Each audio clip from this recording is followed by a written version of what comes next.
Black Star Network is here. Hold no punches! I'm real revolutionary right now. Support this man, Black Media. He makes sure that our stories are told.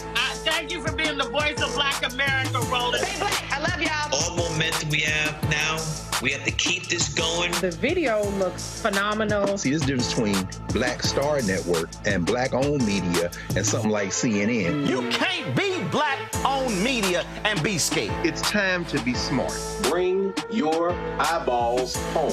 You dig?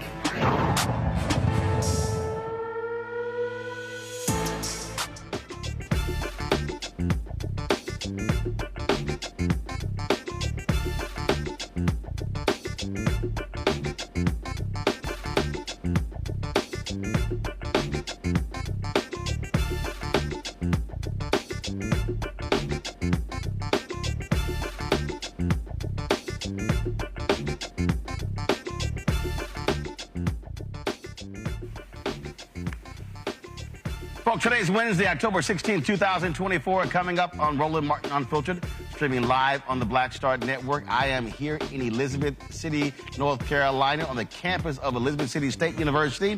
Lots to talk about. This is a battleground state, and Eastern North Carolina is going to be critical to the chances of Vice President Kamala Harris winning this state. The first time Democrats could win the state since Senator Barack Obama won it in 2008. We'll talk to some students here, also local leaders, about what's happening on the ground when it comes to getting the black vote out, which will be critical in this election. Also, a big ruling coming out of Nebraska. The state Supreme Court there knocked down Republican efforts to prevent the formerly incarcerated folks from being able to vote. That means some 7,000 formerly incarcerated individuals will be able to vote in this year's election. Also, the DOJ secures an injunction against the state of Alabama when it comes to removing folks from the voting rolls inside of 90 days, which of course violates the Voting Rights Act. Also, on the show, Vice President Harris was in Pennsylvania today with about 100 Republicans who are endorsing her campaign. They say they're choosing country over party. Also, we'll talk about the idea of the Ferguson effect, that and more. So lots to talk about, folks. It is time to bring the funk on Roland Martin Unfiltered. On the Black Star Network, let's go. He's got it. Whatever the miss, he's on it. Whatever it is, he's got the scoop, the fact, the find. And when it breaks, he's right on time, and it's rolling. Best believe he's knowing. Putting it down from sports to news to politics. With entertainment just for kicks, he's rolling. It's on go, roll, y'all. It's Roland Martin, yeah. Rolling with Roland now. He's funky, he's fresh, he's real, the best, you know he's Roland Martin now.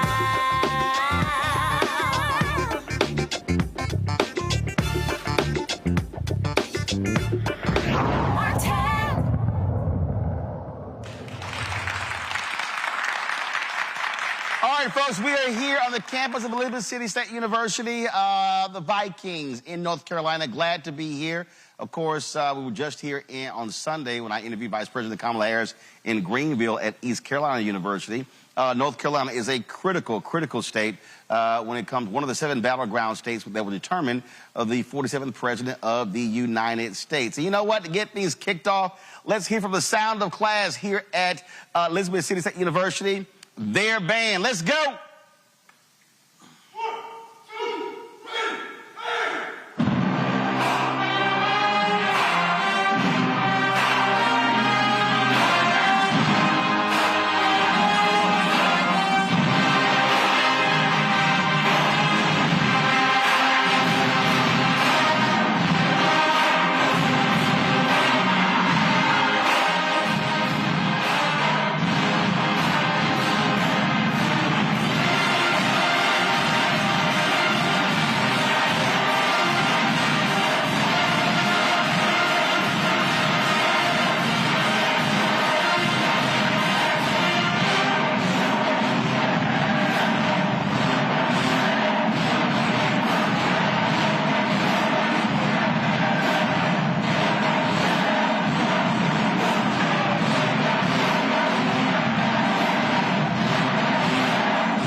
up for the sound of class here at Elizabeth City State University. We appreciate that. Thank you so very much.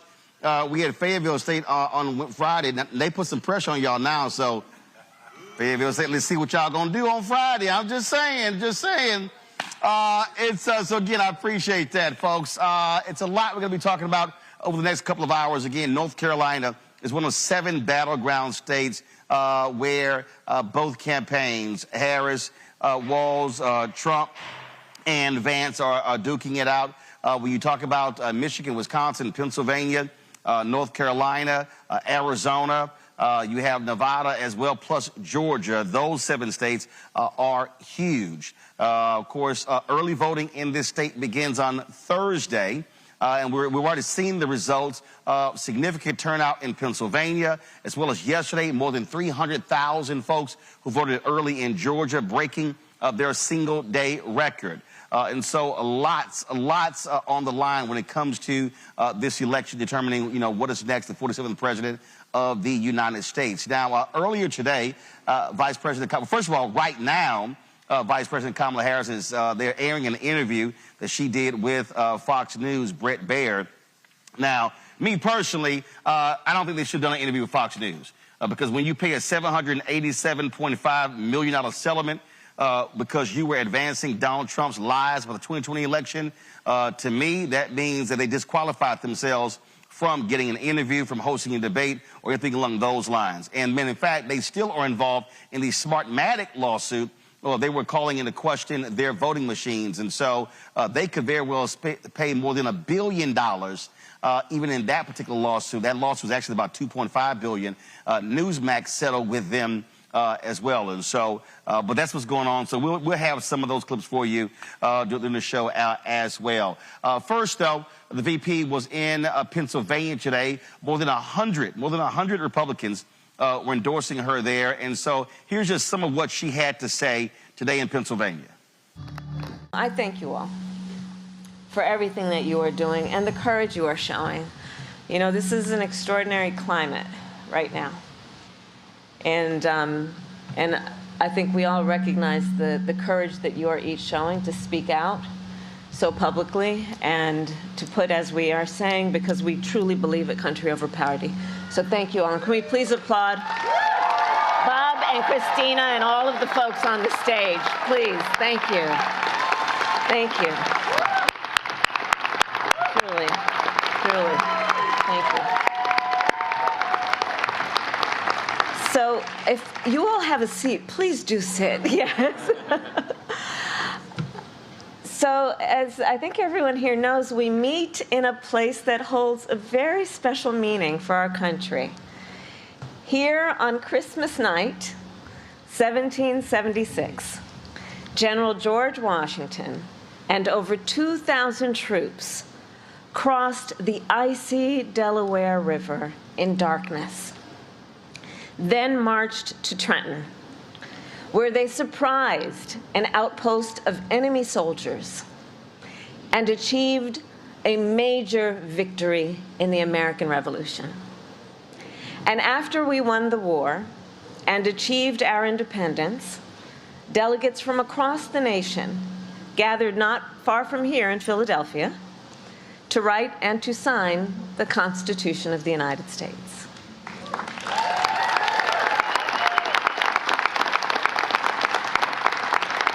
And we remember and reflect on what that moment was, knowing that leading up to that work to write, to compose the Constitution of the United States, that work was not easy. The founders often disagreed, often quite passionately. But in the end, the Constitution of the United States laid out the foundations of our democracy, including the rule of law, that there would be checks and balances, that we would have free and fair elections, and a peaceful transfer of power.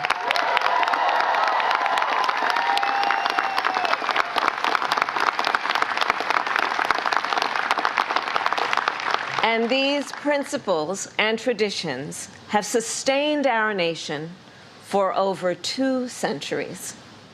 Sustained because generations of Americans from all backgrounds, from all beliefs, have cherished them, upheld them, and defended them. And now, the baton is in our hands. So I am joined today by over 100 Republican leaders from across Pennsylvania and across our country who are supporting my candidacy for President of the United States. And I am deeply honored to have their support. Some served in state houses, some in the United States Congress, some worked for other Republican presidents and presidential nominees, including Mitt Romney, John McCain, George W. Bush, George H.W. Bush, and Ronald Reagan. And some today served in Donald Trump's own administration. We also have with us Republican voters from here in Pennsylvania and beyond, who have been active in their Republican parties for years, who have supported Republican candidates up and down the ticket. Now, I say all that to make an obvious point. In a typical election year, you all being here with me might be a bit surprising, dare I say unusual. But not in this election. Not in this election. Because at stake in this race are the democratic ideals that our founders and generations of Americans before us have fought for. At stake in this election is the Constitution of the United States, its very self. We are here today because we share a core belief. All right, folks, we live streamed that earlier, so if you want to actually see the full speech, just simply go to our Black Star Network app or go to our YouTube channel as well. Let me introduce you to 4 students here at Elizabeth City State University. To my left, we have Heaven Brown. Heaven is, of course, a class of 2025. Elizabeth's Miss ECSU. What's happening? Hello. All right, glad to see you. Glad to see you. Y'all can clap for her. Y'all go ahead. Go ahead. Got Donovan Hankins. He's a senior here. Corey Simmons is a senior. We have Amor Bailey, a junior. So glad to have all of y'all. So glad to be on the campus. So, Heaven, I'll start with you. What have the conversations been like amongst students when it comes to this election? Are they excited? Are they sort of like, what's happening? On our campus, it's been very exciting. We've had a great turnout to all debates, from vice president to presidential debates. Were y'all hosting watch parties on campus and like that? Okay. So watch parties every time, and people showed up, whether it was with SGA or other groups. Tomorrow we have the March to the Polls. Every year, every March is always a big march. We have the Santa Claus come out and march for us. So we have fun. The orders come out, and it's always a great time. Gotcha. Now you got March to the Polls. Is there a polling location on campus, or is it off campus? It's off campus, but it's so close. It's my ability to be on our campus. Oh, good. Y'all, it's like I was at A&T a few years ago. I think it was like 2 miles away. It was like a long damn walk. No. So what you're saying is, any student on this campus does not have an excuse not to vote because it's that close. There's no excuse, and you can use your ID card as a Viking to vote. Oh, really? Yes. Okay, because you can't do that in Texas. But you can use a gun permit, but you can't use your state ID to actually do it. Amor, what about you? What have these conversations been like? What are fellow students talking about in terms of the issues? Well, everybody is just stressing to vote. Just vote, vote, vote. Because this is a really important election, especially for people who can vote. And people are, still like shaky about like who they're going to vote for and everything. They feel like they're not going to vote for the right person, but every vote matters. All right. Donovan, we're seeing across the country young sisters are outpacing young brothers. What are the conversations like among young brothers about this election?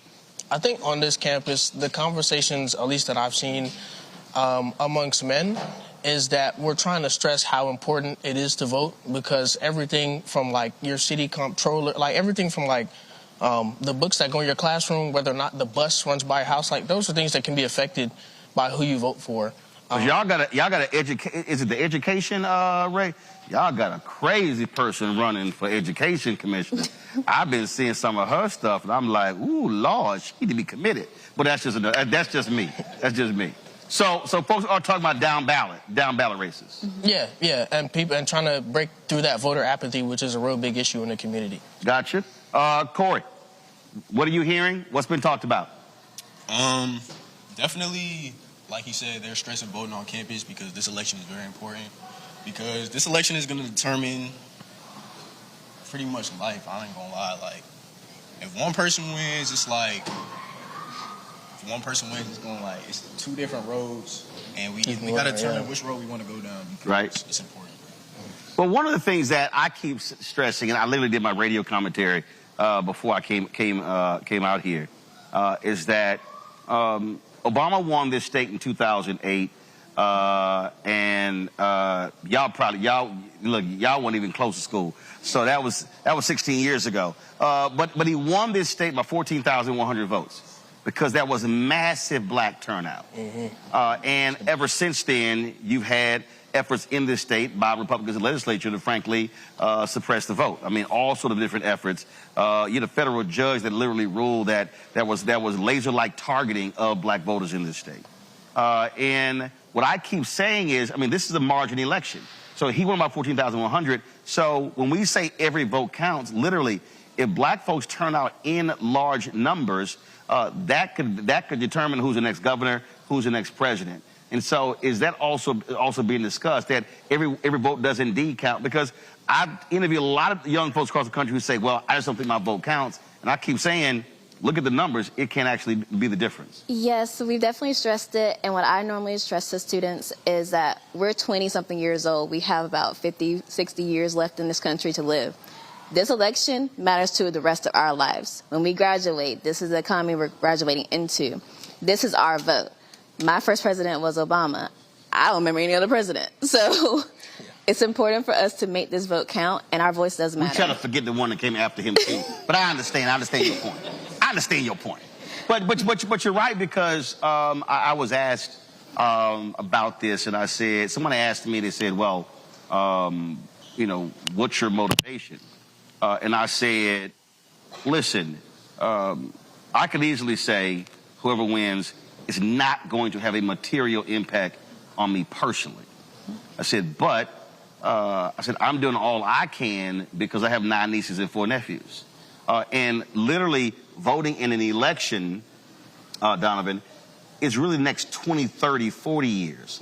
I think a lot of people don't quite understand that. When you talk about the Supreme Court, whoever wins the presidential race is likely going to appoint 2 Supreme Court justices, and that person is going to likely be on the court, if you look at how the justices have been going, for the next 40 years. That means if you're 20 years old now, those seats, if they or feel, won't come up again until that person is 60. Yeah.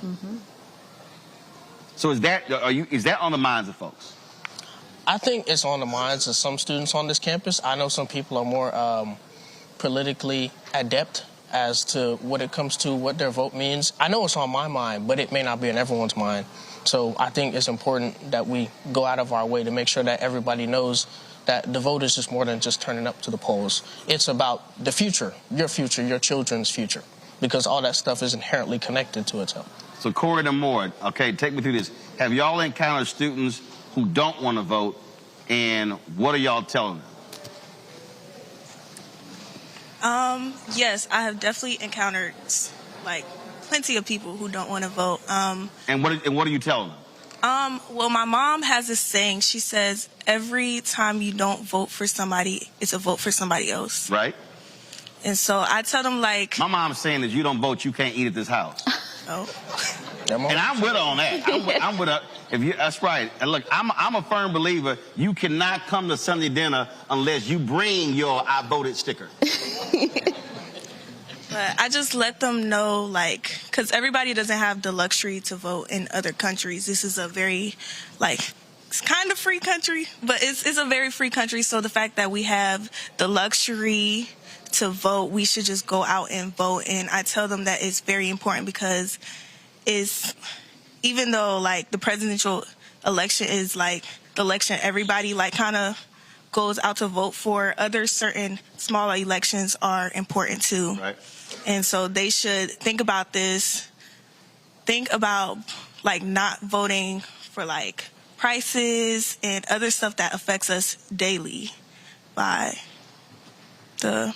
So, Corey, what are your debates like among brothers and sisters who say, man, I'm not feeling nothing you're saying on this voting stuff? So, like, there's been people who's come up to me. Hold the mic up to you, man. Oh, yeah. There's been people that come up to me and they would ask me, like, what's the purpose of voting? Like, why do I have to vote? I'm just getting to college. I don't see a reason why it's not going to have any effect. And the thing that I tell them is think about yourself in 4 years. Think about how you're going to be, how the world's going to be in 4 years if you don't vote versus if you vote, especially for somebody that you agree with their goals. Just hold the microphone right there. But here's the deal. Do they also not realize this is a state school? Yeah. Which means that your funding is determined by elected officials?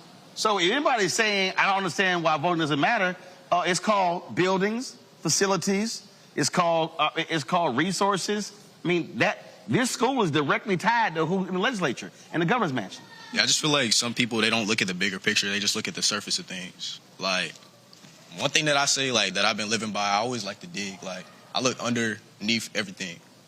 So you can see, like, the deeper aspects, like, you know what I'm saying? Yeah.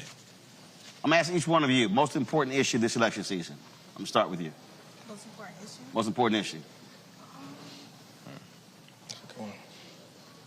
Can you come back to me? Oh, got to come back to you. All right, Haven, I'll start with you. One or two, what's the most important for you this election?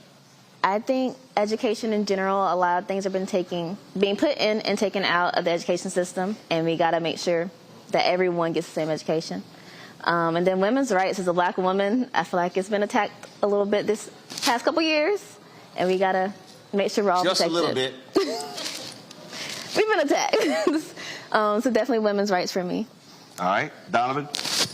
I think for me, definitely education, like Heaven said, but also like a focus on public infrastructure. I think that a big part of our economy, of our GDP, has to do with our ability to produce and export and import things to and from the country. So stuff like bridges, roads, high-speed rail, all that stuff matters because it can directly affect, what you're able to buy, the bread you put on the table, stuff like that. Corey? To kind of piggyback off what he said, I would say inflation. Inflation has been a big thing.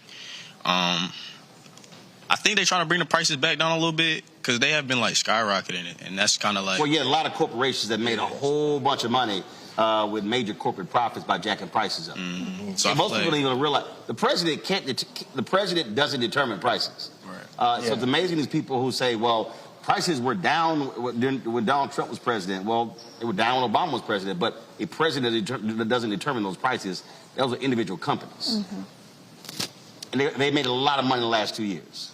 Mm-hmm. All right, you figure out what your issues are? Like they said before, education. Excuse me. Don't be scared. Like having a regular conversation. Don't worry about it. Like you mentioned before, just when you vote for the president, you vote for all the people that they're going to have around them. And so, like... I mean, their staff and their departments, their cabinet secretaries. Yeah. And so just voting for a president who is going to provide us with safety and just make sure, like... Go ahead. You good, we got time, baby. My flowers. We got time. We'll wait on you. Just make sure, like, the community is good. Okay. Everybody is good. All right, then. Yeah. All right, well, we proceed. There you go. See, that wasn't bad at all. Y'all give it up for our students here.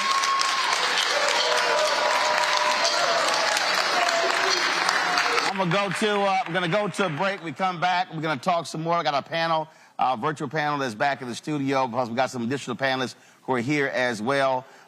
Santa Claus, y'all gonna take us to the break? All right, we'll be right back at Roland Unfiltered. All right, what y'all gonna do? Take us to the break. To the break.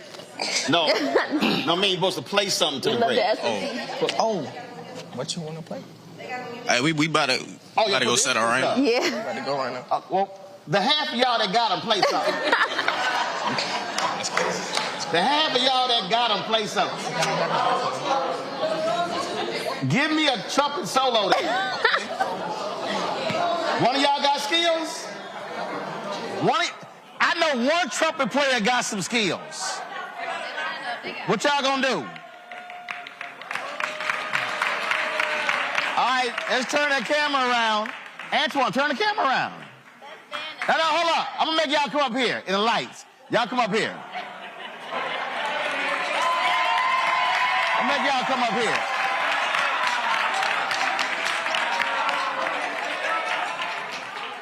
I told y'all my show Unfiltered. Y'all know what I'm gonna do. All right, let's see what y'all got. My brother played trumpet, I played cornet, so let's see what y'all got.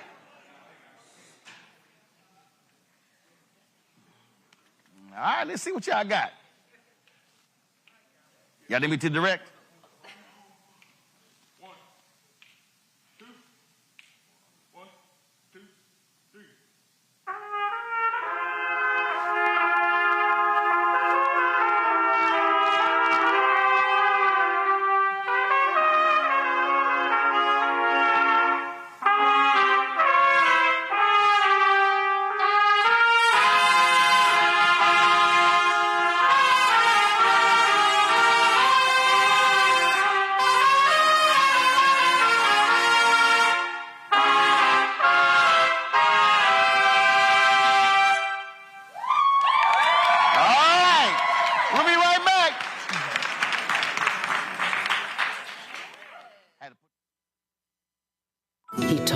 Who he was. Should abortion be punished? There has to be some form of punishment. Then he showed us. For 54 years, they were trying to get Roe v. Wade terminated, and I did it, and I'm proud to have done it. Now Donald Trump wants to go further with plans to restrict birth control, ban abortion nationwide, even monitor women's pregnancies. We know who Donald Trump is. He'll take control. We'll pay the price. I'm Kamala Harris, and I approve this message. In 2016, Donald Trump said he would choose only the best people to work in his White House. Now those people have a warning for America. Trump is not fit to be president again. Here's his vice president. Anyone who puts themselves over the Constitution should never be president of the United States. It should come as no surprise that I will not be endorsing Donald Trump this year. His defense secretary. Do you think Trump can be trusted with the nation's secrets ever again? No. I mean, it's just irresponsible action that places our service members at risk, places our nation's security at risk. His national security advisor. Donald Trump will cause a lot of damage. The only thing he cares about is Donald Trump. And the nation's highest-ranking military officer. We don't take an oath to a king or a queen or to a tyrant or a dictator. And we don't take an oath to a wannabe dictator. Take it from the people who knew him best. Donald Trump is a danger to our troops and our democracy. We can't let him lead our country again. I'm Kamala Harris, and I approve this message. In 2016, Donald Trump said he would choose only the best. I get it. The cost of rent, groceries, and utilities is too high. So here's what we're going to do about it. We will lower housing costs by building more homes and crack down on landlords who are charging too much. We will lower your food and grocery bills by going after price gougers who are keeping the cost of everyday goods too high. I'm Kamala Harris, and I approve this message. Because you work hard for your paycheck. You should get to keep more of it. As president, I'll make that my top priority. Bob and I both voted for Donald Trump. I voted for him twice. I won't vote for him again. January 6th was a wake-up call for me. Donald Trump divides people. We've already seen what he has to bring. He didn't do anything to help us. Kamala Harris, she cares about the American people. I think she's got the wherewithal to make a difference. I've never voted for a Democrat. Yes, we're both lifelong Republicans. The choice is very simple. I'm voting for Kamala. I am voting for Kamala Harris. Carl Payne pretending to be Roland Martin. Holla! You ain't got to wear black and gold every damn place, okay? Ooh, I'm an alpha, yay. All right, you're 58 years old. It's over. And you are now watching Roland Martin Unfiltered. Uncut, unplugged, and undamn believable.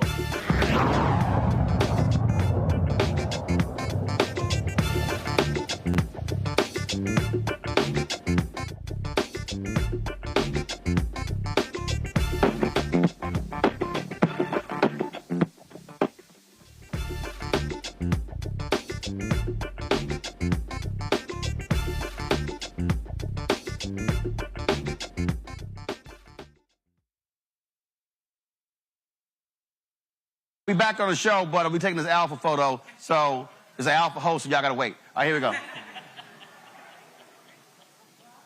Got it? All right. Y'all can head drop. There you go. All right. I appreciate it. Appreciate it, Frat. All right, folks. We are back on the show. Just hold it.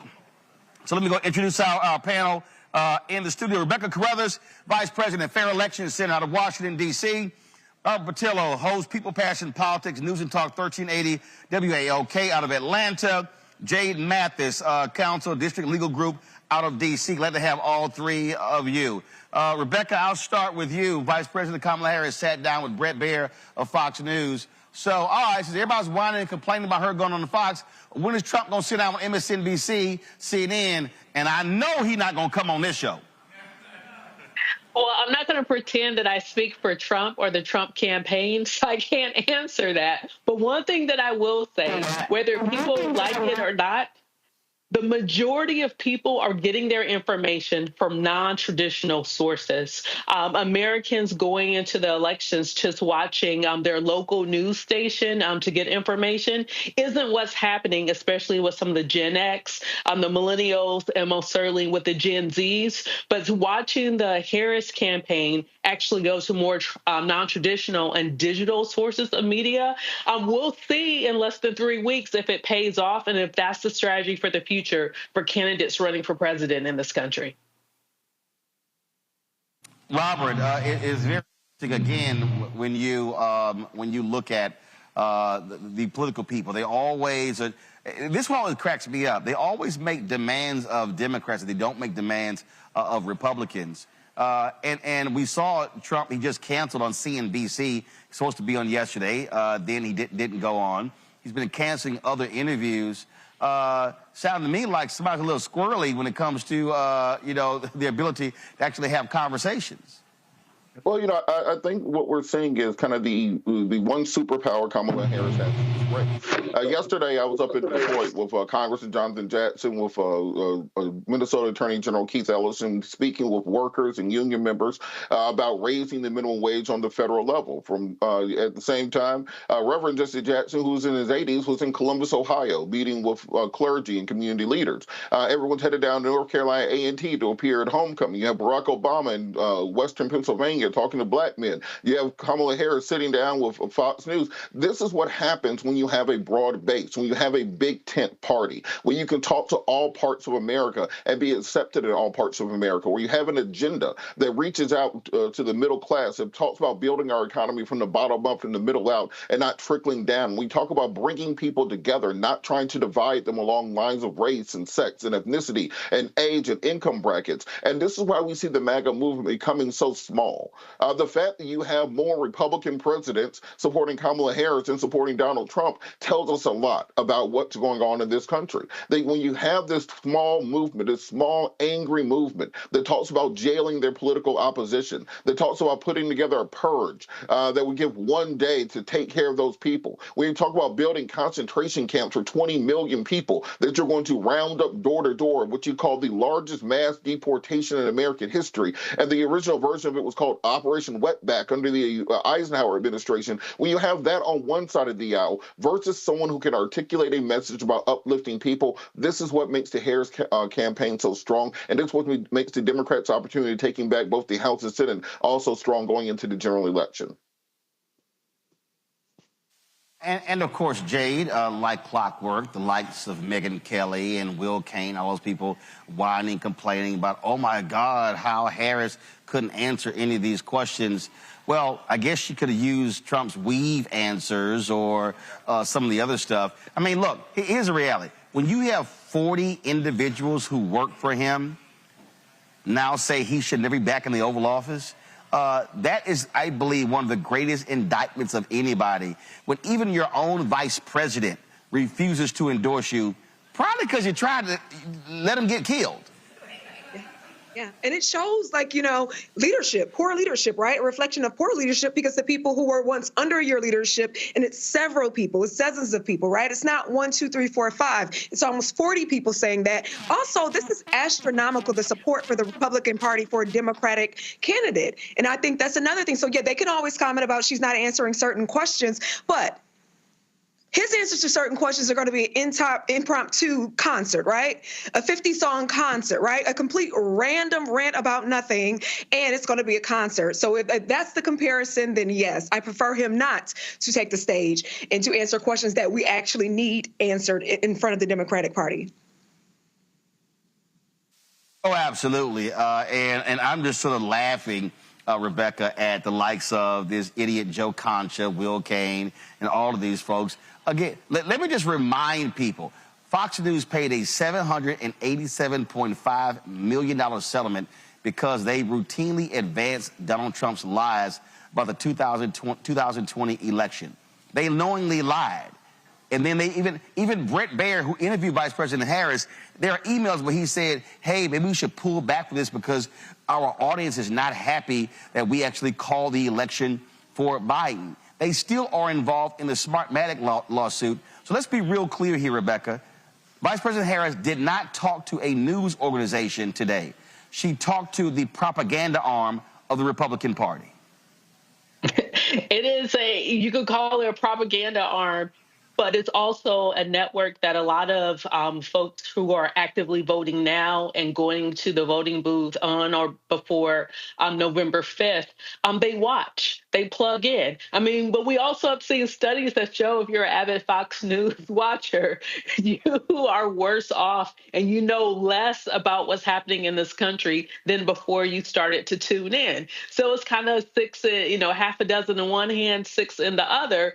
I do think it's important, though, for a candidate not to have the perception that they're only talking to friendly audiences. So if this checks that box and it makes people think that, okay, she's talking to non-friendly audience, then, that is the strategy.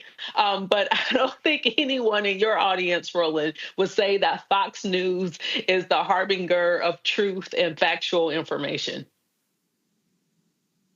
But see, look, I get what Rebecca says there, Robert, but the only difference here is literally they are the communications arm of the Republican Party.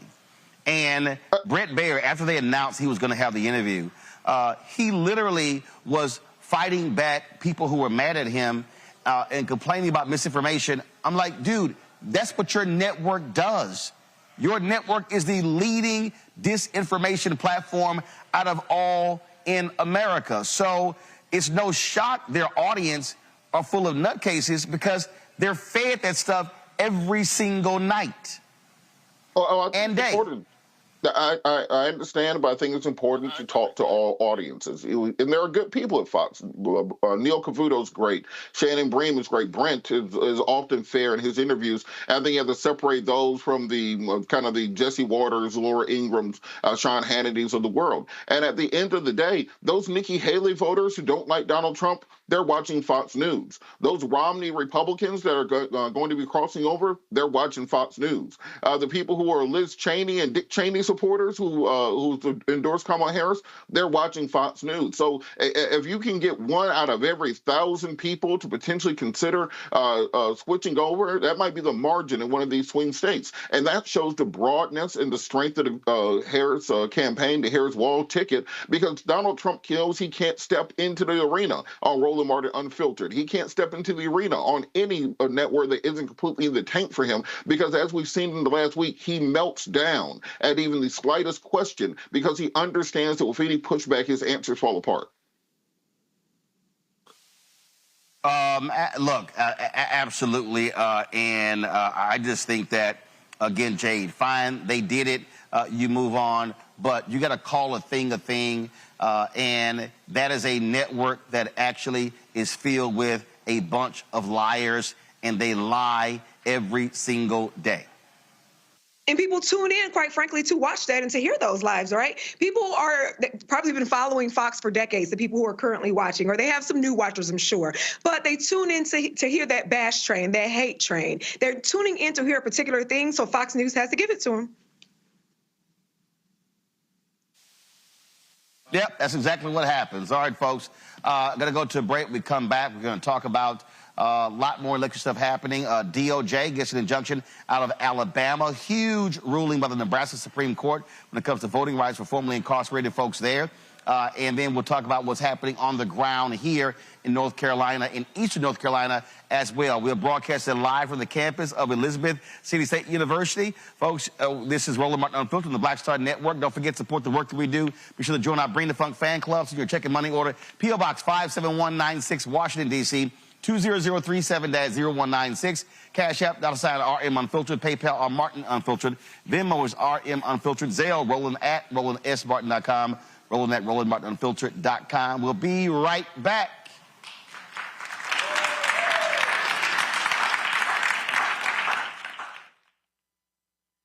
IVF is a miracle for us because it allowed us to have our family. After having my daughter, I wanted more children, but my embryo transfer was canceled 8 days before the procedure. Donald Trump overturning Roe v. Wade stopped us from growing the family that we wanted. I don't want politicians telling me how or when I can have a baby.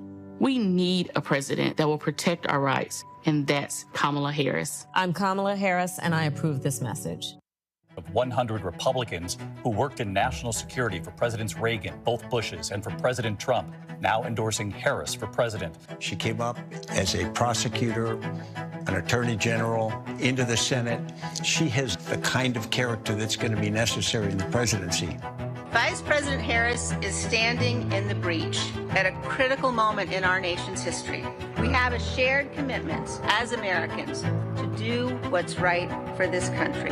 This year, I am proudly casting my vote for Vice President Kamala Harris. Former generals, secretaries of defense, secretaries of the Army, Navy, and Air Force, CIA directors, and National Security Council leaders under Democratic and Republican presidents, Republican members of Congress, and even former Trump administration officials agree there's only one candidate fit to lead our nation, and that's Kamala Harris. I'm Kamala Harris, and I approve this message. Wrongfully convicted. 5 teenagers were arrested, tried, convicted, and sent to prison. No men were exonerated. What he did to us, he tried to end us. Of course I hate these people. So-called Central Park 5. Calling for execution. And let's all hate these people. You cannot have this man go into office again. I want society to hate him. We were innocent kids. The confessions were coerced. Today, we are exonerated. That guy says he still stands by the original guilty verdict. This is about democracy being on the ballot. I have absolutely no compassion. Look at Kamala. She represents the kaleidoscope of the human family. There's something different happening in America. We will get the opportunity to build a future where we will be able to thrive and not just survive. Hello, I'm Paula J. Parker. Truly proud on the Proud Family, Louder and Prouder on Disney+. And you're watching Roland Martin Unfiltered.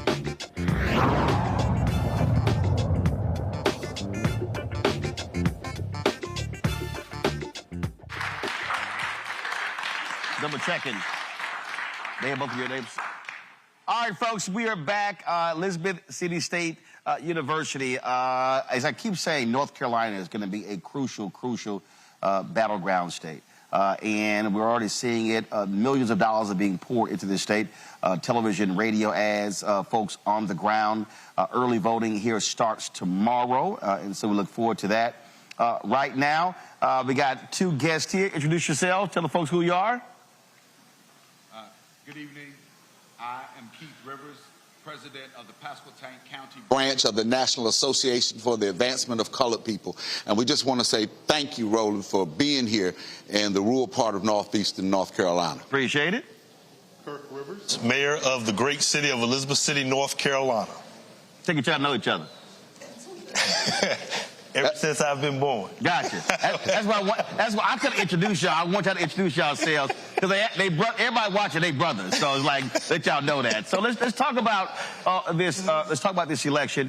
You mentioned rural part, and the reality is when you look at Georgia, North Carolina, many of these states, you often have folks who only go to Western North Carolina. Going to much larger cities. But for folk who don't understand, explain to them how critical these large black counties are in East North Carolina. They are very, very critical in this election. One reason is our county and this area of Northeast North Carolina is very unique because we live in what I like to refer to as the media desert. The bulk of our media comes out of Virginia because we're so close to the Virginia line. We're 20 miles from the Virginia line. So persons that have satellite don't get North Carolina news. Those that have cable, the media, the North Carolina news actually comes out of Wilmington. So we are in a very unique situation because it's very hard to disseminate information. It's hard to carry that out. And many times when persons are going to the polls, earlier the students spoke about, you know, what are the issues when you ask them? Who's on the down ballot? A lot of times we don't get those. So you just being here is vital and is critical because our students at this university have been under a continuous attack, an onslaught, if you want to call it, by the local, by many members who are of the extremists of the local Republican Party. And this has perpetuated itself even over the last 4 months. Earlier you talked about the voting site, which is the Kermit E. White Center here, which is owned by Elizabeth City State University, but it's not on the internal campus. And there was a push by the local Republican Party here to remove that site. Right. And to take it to the local Board of Elections. And this went on for over 4 months. And they filed numerous complaints. They were frivolous. They were fraudulent. How far away is the local Board of Elections office? We would have had 2 voting sites within 100 yards of each other, or 200 yards, because when the state board agreed to have 2 early voting sites. Right. However, our local election director resigned in the month of August, followed by the deputy director. So the same Republicans that were fighting against the Kermit E. White Center came back, and in a unanimous vote after their resignation, which looks like the rest of North Carolina, because since 2019, 60% of the election directors in this state have resigned. Many of them cited for intimidation and just constant. Now, here in Pasquotank County, our election director nor deputy gave any reason why they resigned, but we know that complaints have been filed. They filed complaints against us from 2020. Right. They have continuously filed complaints about student voting. So we can see the handwriting on the wall. So we would have had 2 election sites within probably 150 yards of each other.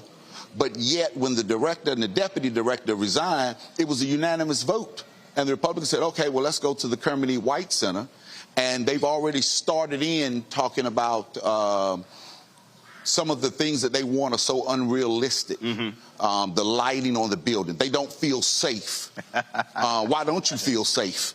See, Kirk, the reason that people need to understand what Keith is describing, literally patterns, Waller County in Texas, where Prairie View is.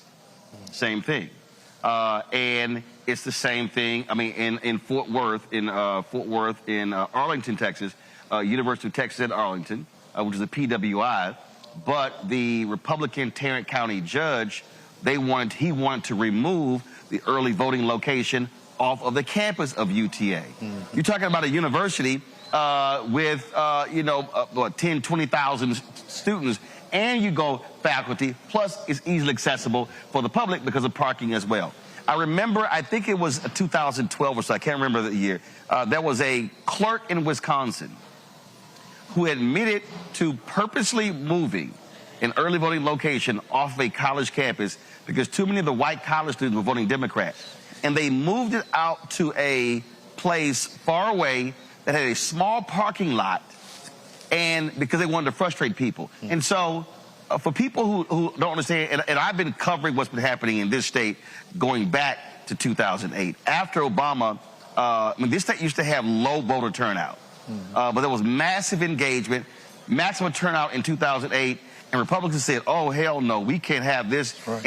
And in this state, black people specifically have been under attack by Republican leadership in the legislature, even when you Republican governors, the boards of elections, ever since Obama won in 2008. That's right. And they continue to try to cause confusion.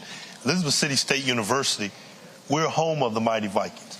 And right here, what's the student side? What's the population here? This year they're on the rise. I think in the last we're probably at about 1,800. Got it.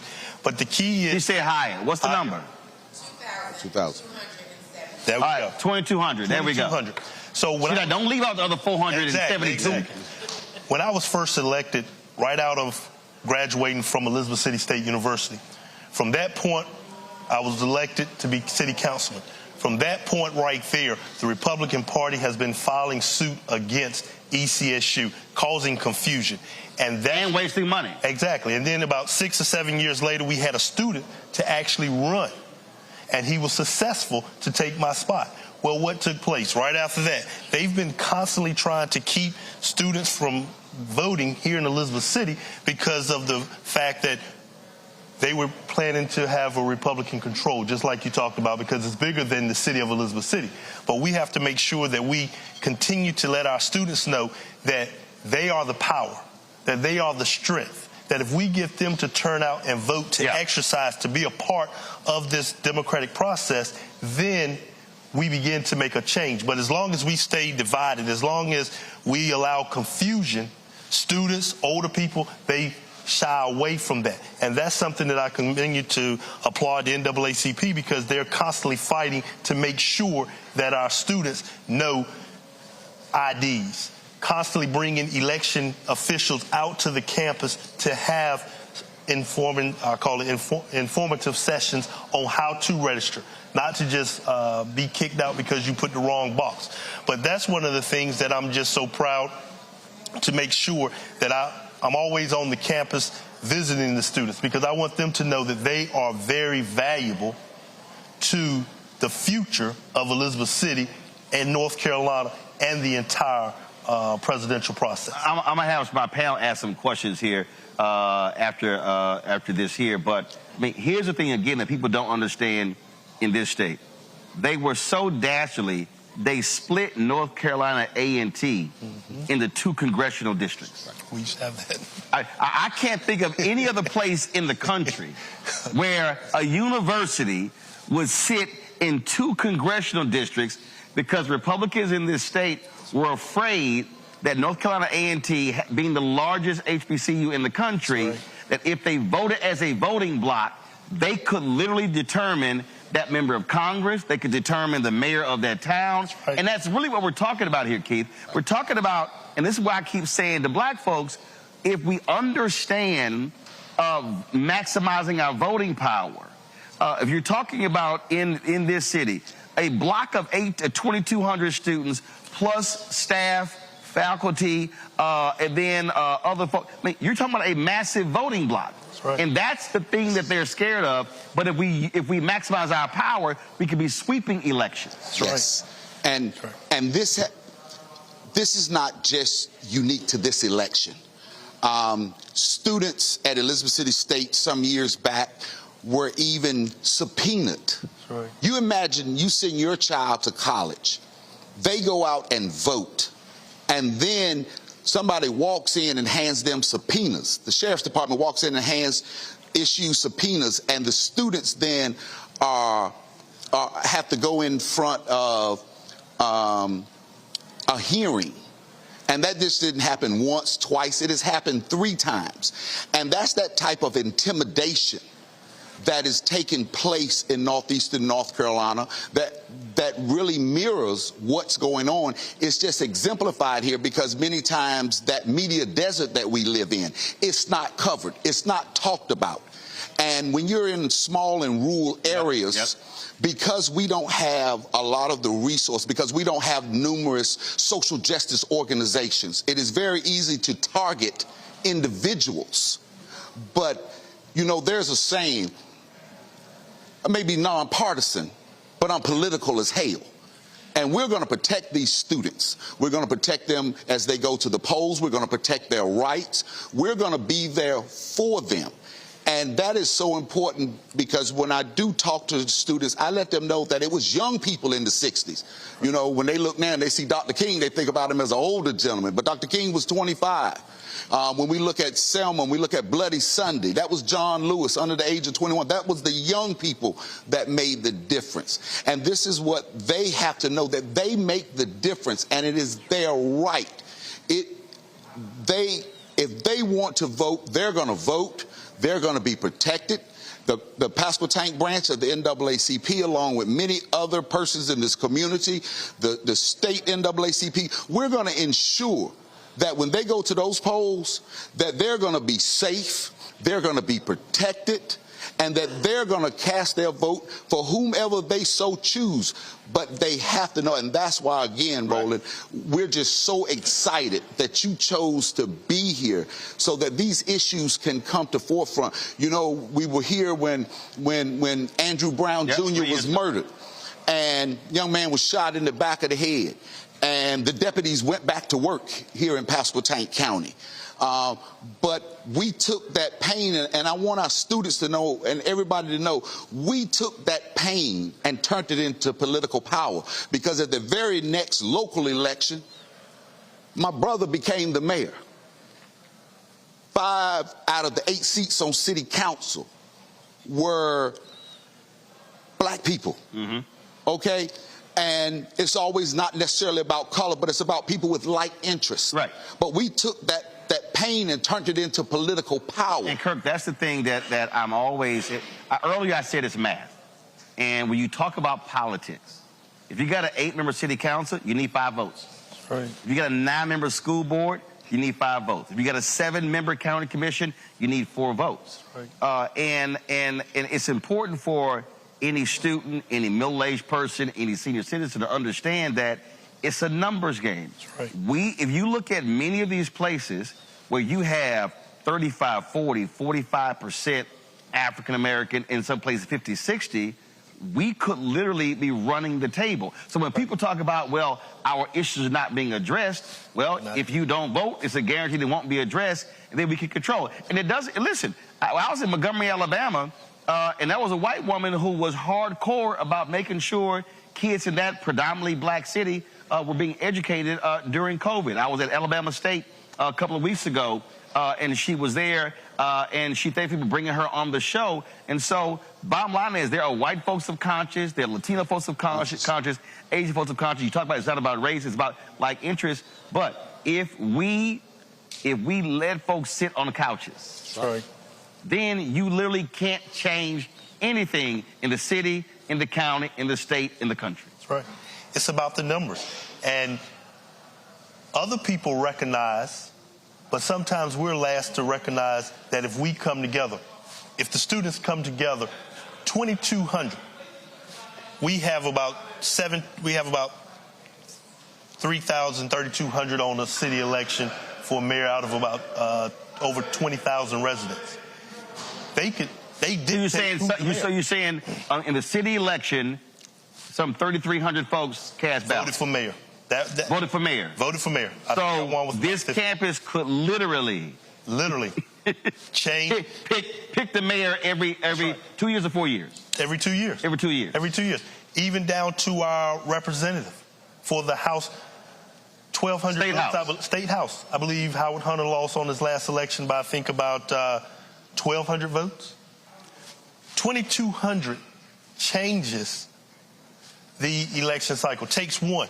But we don't, because they're so going after causing confusion, that a lot of times we don't have the opportunity to tell the story and let our students, let the persons who sit on the couch know that they are very important.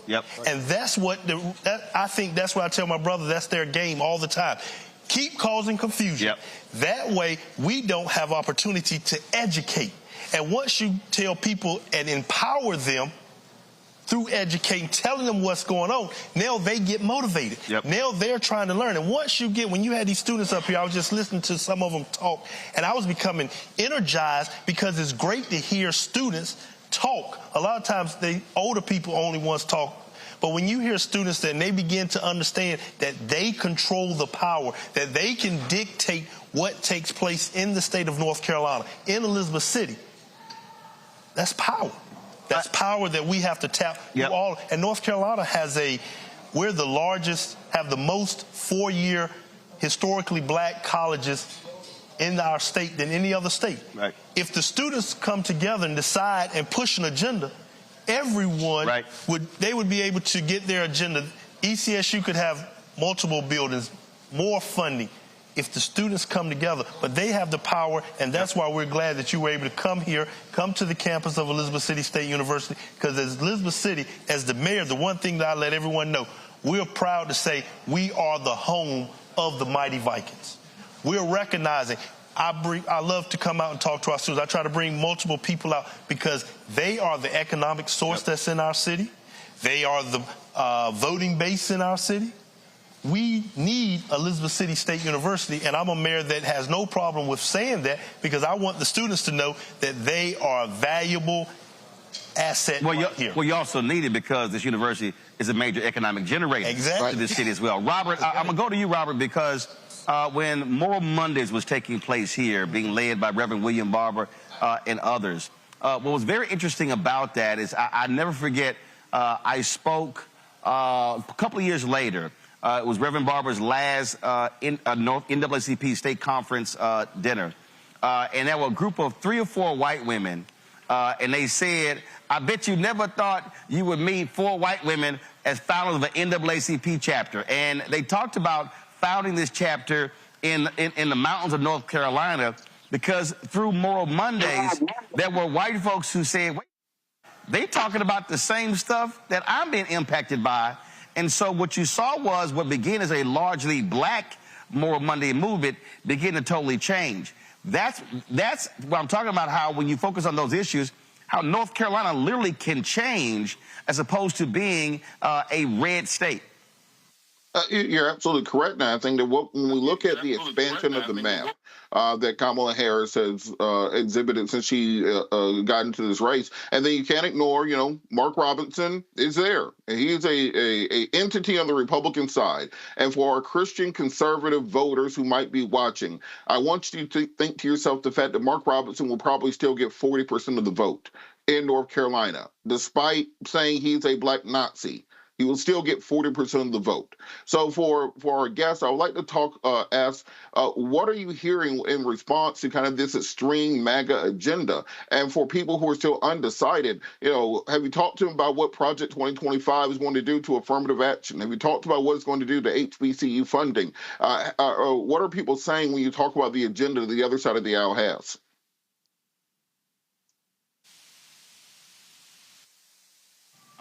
Project 25 is, we know that the Heritage Foundation is the incorporators of that. And we want everybody to understand that Project 25 just doesn't stop at the presidential level.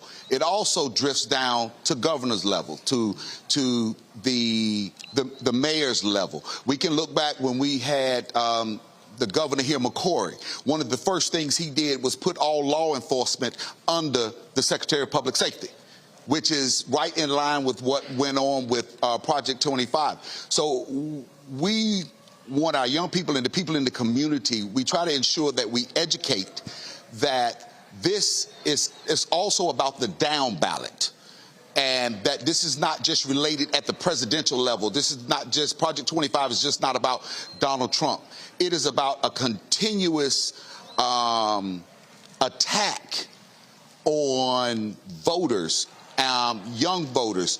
It's that distraction that keeps us from being able to come together to know our own power, the power that we possess.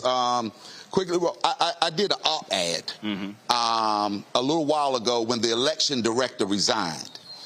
And, you know, it's difficult already to attract persons, quality persons in positions in the city, such as your county managers and your city managers, your superintendents. A lot of people don't want to come to an area that is chaotic. So it is very important that whites speak up against whites. That's one thing that we have a problem with in our area.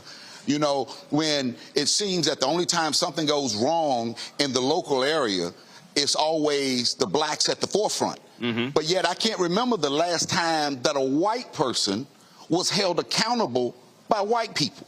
And I mean, it may be a lot of liberals and things differently, but here, at the end of the day, it still becomes white and black. And we catch a lot of havoc, but, you know, I have to speak truth to power. That's all I know. And if we would come together and hold people accountable, regardless of the color, they're white and they're not doing their job. Or Republican or Democrat. Or Democrat, but hold them accountable. I can look at when with all the financial things that were going on in Elizabeth City, as soon as my brother got elected along with the entire council, all of a sudden these issues come up. These issues about the audits. These issues about the LGC, which is now overgone. The audits have been late for probably 6-7 years before then, when there was a white city manager. But see, all of a sudden, it didn't happen then. There was a town in Tennessee, same thing happened there, where the same issues came up. So, but again, look, those are things that we know what's going to happen when African Americans take over. But that's also still why you have to maximize power. Rebecca, your question. Yes, so I've done campaign work in North Carolina, and one of the things that I remember is a lot of the foreign interference, specifically targeting disinformation and misinformation targeted towards Black folks and especially Black registered voters. Well, it's happening again this year. So can you all talk about some of the messaging that you've been using on the ground to talk to skeptical people who are skeptical about turning out to vote this year? Well, we definitely, the thing about it is, it's so much confusion, it's so much negativity that it turns people off. And that's where we have to let people know that you still have to go to vote. Just earlier when I was listening to Roland talk, when he talked about, we have a young lady running for a state superintendent. She said nationally, kill or pay-per-view, and let's kill Obama. Now, how can you be the Secretary of Education? When you're talking to our young people and you're telling people that we can pay, let's execute Democratic leaders in North Carolina. That's because confusion to the Republican Party is what they're looking for. And we have to make sure that we choose in this election right here, we have to let people know there's two paths. Either you can go with the path that is not about confusion, but let's talk issues, or you can continue to go with confusion. And one thing I found out since being mayor, if we talk to the issues directly, people will get behind you, because that's what we have to stay on track. We have to make sure that we continue to talk about attack on women's body. We have to make it simple and plain about Project 25. We have to make sure that we continue to educate the people at the ground level that it is just not about the presidency, but it's down ballot. And we have to always make sure that people who are capable of understanding bring plain talk is what I like to say. Let's talk plain to the people we are asking to go out and vote. And a lot of times we just don't go. We just automatically assume that everyone's going to vote Republican or everyone's going to vote. But we have to make sure that we talk about the issues. We have to talk about the attack on women's rights. We have to make sure that we talk about how they're trying to disenfranchise, how they're continuing to try to devalue our students and their vote. But we have to make sure that we educate and keep talking about the issues and stop talking about all this confusion and stop letting them bring scare tactics into our community. All right, then. Jade, what's your question? Okay, and my question is going to be, do you think particularly for the NAACP, there's an issue with mobilizing voters there or people coming on board, for instance, the churches, the nonprofit organizations, students, colleges? Do you think there's a bigger issue right there that's internal that can seep out into this election or any other federal election? And if so, what are you all working on to help with that mobilization and to close that boundary, that gap? The NAACP North Carolina. What's happening? Well, there's a lot of layers. One, there has been a push for phone banking, door-to-door canvassing. You know, here in Pasquotank County, we've done over 10,000 phone calls. We are knocking on doors. We also have a van. We call it Souls to the Polls, where we are offering rides to the polls. And again... Now, is that every day? During early voting. They call 252-421-1090. And they make their appointments. Slow down, repeat it again. 252-421-1090. And they text, make their appointment. We will pick them up. We will take them to the polls. But again, it goes back to this media desert. The more we can disseminate. Well, first of all, what are your media? What are your local media outlets? Where are you getting your information from? We have the Daily Advance, which is our local newspaper. Gotcha. And the TV stations actually come out of Virginia. I got it. Any black radio? We have WGAI. And what is that? That is a local AM radio station. Of course, the university's... Kirk shaking his head like, no, that ain't it. But, and the key is because, once again, people don't want to talk about it because they're afraid of confusion. They're afraid of their sponsors being cut. They don't want to talk about the real issues and speak truth to power. So are there any local digital outlets? Are there any citizen journalists? Anything online? Nope. Okay. And that's the reason why we're continuing to be looking for information. You know, because, and that's the reason why my brother said we're so excited that you're here. Is there a radio station on the campus? Yes. Yes. There's a radio station on it. But that's why we're so excited because, once again, people are being politically correct by not talking the truth or skirting certain issues, don't want to say what's going on because they feel it's a backlash. Well, that's one of the reasons why for us, I mean, look, our fan base, since we launched the show 6 years ago, we had 31,000 of our fans contribute to our show in excess of $2.5 million. And the reality is when you are dependent upon other sources, that's how you're going to control it. And so for me, being able to own it, control it, not sitting here worrying about that. I mean, something that needs to be said has to be said. That's right. And again, I think that's really important. Last question for you. Jade asked the question about in terms of the canvassing and things along those lines. Are you getting resources from the national organization? Are they funding efforts in North Carolina on the ground? Yes, but, you know, that comes at the state level. And then, of course, the information, the training. We partner with a lot of... So the state sending y'all money? The state conference and the NAACP? I'm just making sure y'all getting some money. No, where we are, what we do is we partner with a lot of social justice organizations here, such as Black Voters Matter. The state conference and NAACP sending y'all some money? We get resources from the state conference. I just want to know. Because, you know, if I need to call Derek Johnson, I call and say, bro, cut a check. And we get, I ain't got a problem calling, so I'm letting you know. I ain't going to call nobody. We get resources. Okay, all right, keep checking. And so the push again is that dissemination of information. For example, like my brother said, Morrow, who's running for state superintendent, there's so many people that had no idea about those comments that were released on CNN when they said, hey, put the execution of Obama on paper. Oh, she got her damn and we actually went to the Republican meeting when they advertised that she was coming. I was asked to leave. Damn, I would have showed up.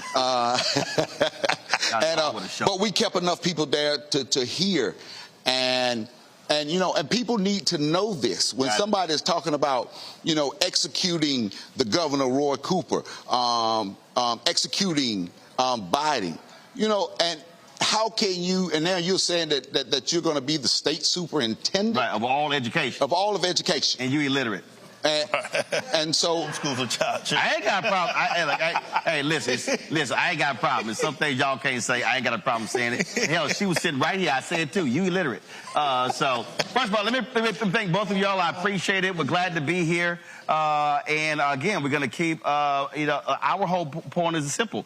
That is, we know the issues that even mainstream media is not going to cover, which is why we do this every single day with my show and the other shows on the Black Star Network. So we appreciate it. Thanks a bunch. Folks, we come back, we're going to talk about crucial judicial rulings. I just got an email from the head of the Atlanta and the Georgia branch of NAACP. We'll tell you about a judge's ruling when it comes to voting there as well when we come back right here. Roland Martin Unfiltered right here on the Black Star Network, live on the campus of Elizabeth City State University. Back in a moment.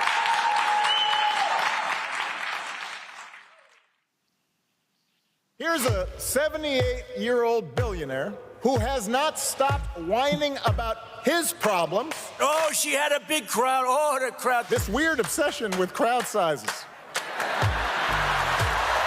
just goes on and on and on.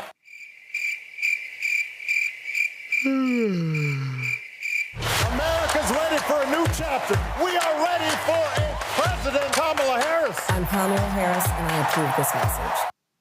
The overturning of Roe almost killed me. I had a blood clot in my uterus that caused my labor to have to be induced because of the overturn of Roe v. Wade. I wasn't able to get life-saving treatment sooner. I almost died. And that's because of the decision that Donald Trump made.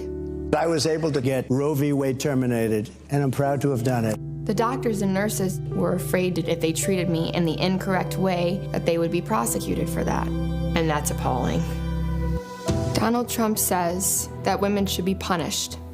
Do you believe in punishment for abortion? There has to be some form of punishment. For the woman? Yeah. I believe that women should have reproductive freedom to make the choices about their own bodies. 4 more years of Donald Trump means that women's rights will continue to be taken away one by one by one by one. This has to stop because women are dying. I'm Kamala Harris, and I approve this message.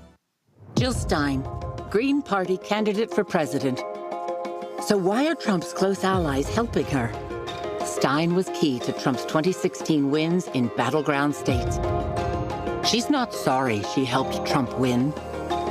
That's why a vote for Stein is really a vote for Trump. Jill Stein, I like her very much. You know why? She takes 100% from them. I'm Kamala Harris, and I approve this message. There's nothing socialist about Kamala Harris. Trump says Harris is a radical. I don't buy it. Conservatives have a supermajority on the Supreme Court. With a likely Republican Senate, those checks and balances will keep our country sane. If Trump wins, he could end up with total control. I'm a conservative. I don't agree with Harris on everything, but she was a tough prosecutor, and she put bad guys in prison. I voted for Donald Trump 3 times. I'm voting for Kamala Harris in November. And I'm voting for Kamala Harris this fall. Winners never back down from a challenge.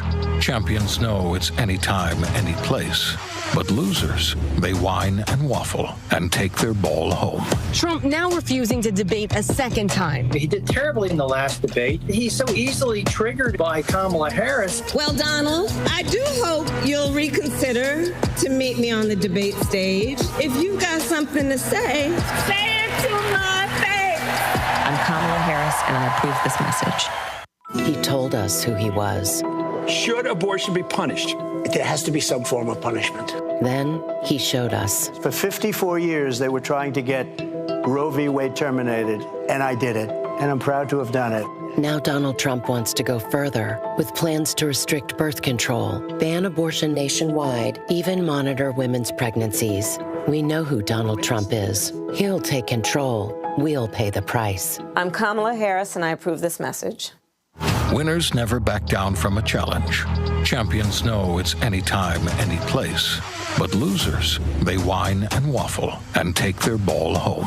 Trump now refusing to debate a second time. He did terribly in the last debate. He's so easily triggered by Kamala Harris. Well, Donald, I do hope you'll reconsider to meet me on the debate stage. If you've got something to say it to my face. I'm Kamala Harris, and I approve this message.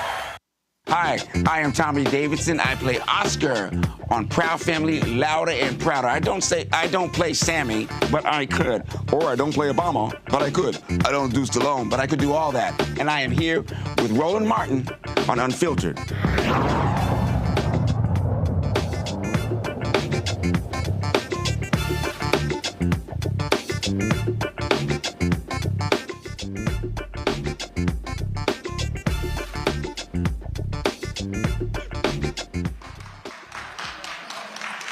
Let's go. All right, folks, welcome back to Elizabeth City State University.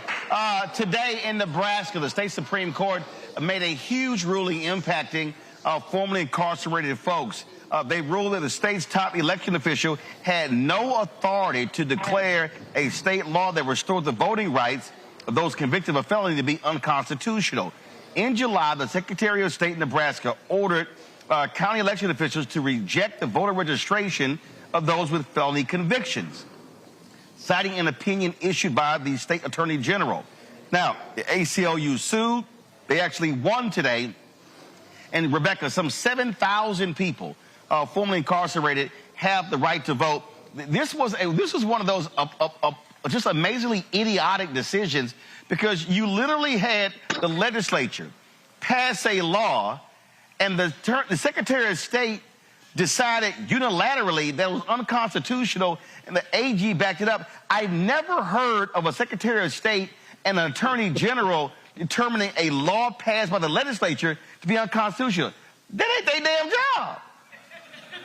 Look, y'all know I'm from Nebraska, and you see why I fight so hard about voting rights, because dealing with idiotic people who think that they get to tell the state legislative branch that they can't create rules, but instead it's going to be an administrative branch making the rules in Nebraska. So I talked to so many people from back home today. If you read the ruling, it's extremely scathing.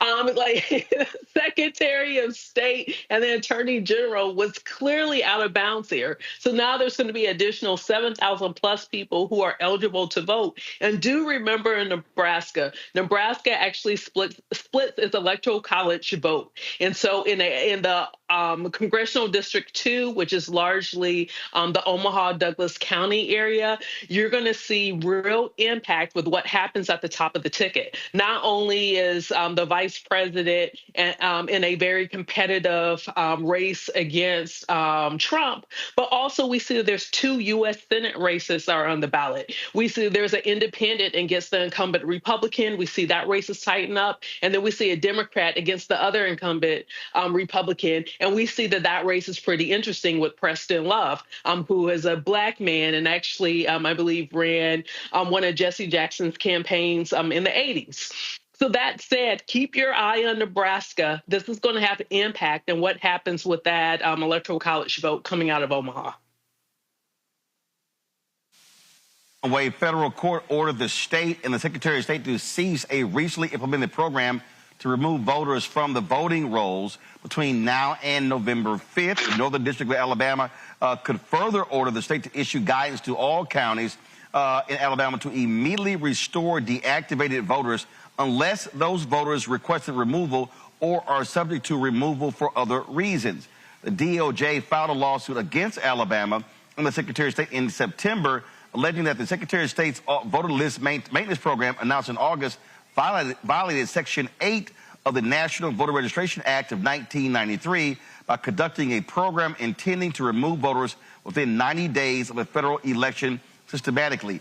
Jay, the reason this, I think, is huge because, again, in Alabama and recently in Virginia, they started doing this, and you had Virginia Governor Glenn Youngkin whining and complaining about it. Even the Orange Man, when he was at the Bloomberg Economics Forum, was complaining about this. But the law is the law. You cannot start removing voters inside of 90 days of an election. And so my deal is, what the hell were y'all waiting on? You could have done it with 150, 120 days. No, they purposely waited until that point. You're absolutely right. They could have done that. And also, you know, I admire the court, Alabama, with the DOJ for asking for an injunction, because what an injunction legally is a court order issued to prevent a party from taking action that can cause irreparable harm. Here, that irreparable harm would be the systematic voter purge attempt program that they're trying to rename as another program. So I think that was absolutely the correct move to make. The DOJ had every right to be concerned, because what Alabama originally was considering as individuals, right? Private individuals who were suing for their rights. However, they failed to consider the United States as a whole in the state of Alabama and oversee that part of it. So I think that this injunction, I hope that is an indefinite injunction, and it was absolutely the right move to make.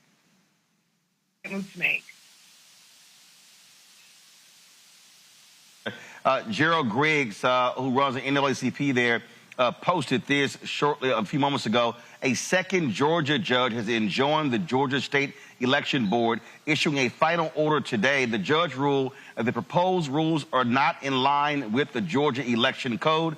The Georgia NAACP was one of the intervening plaintiffs in this case. Here you had these nutcase MAGA folks who decided that, oh, let's actually do hand counting of ballots in Georgia.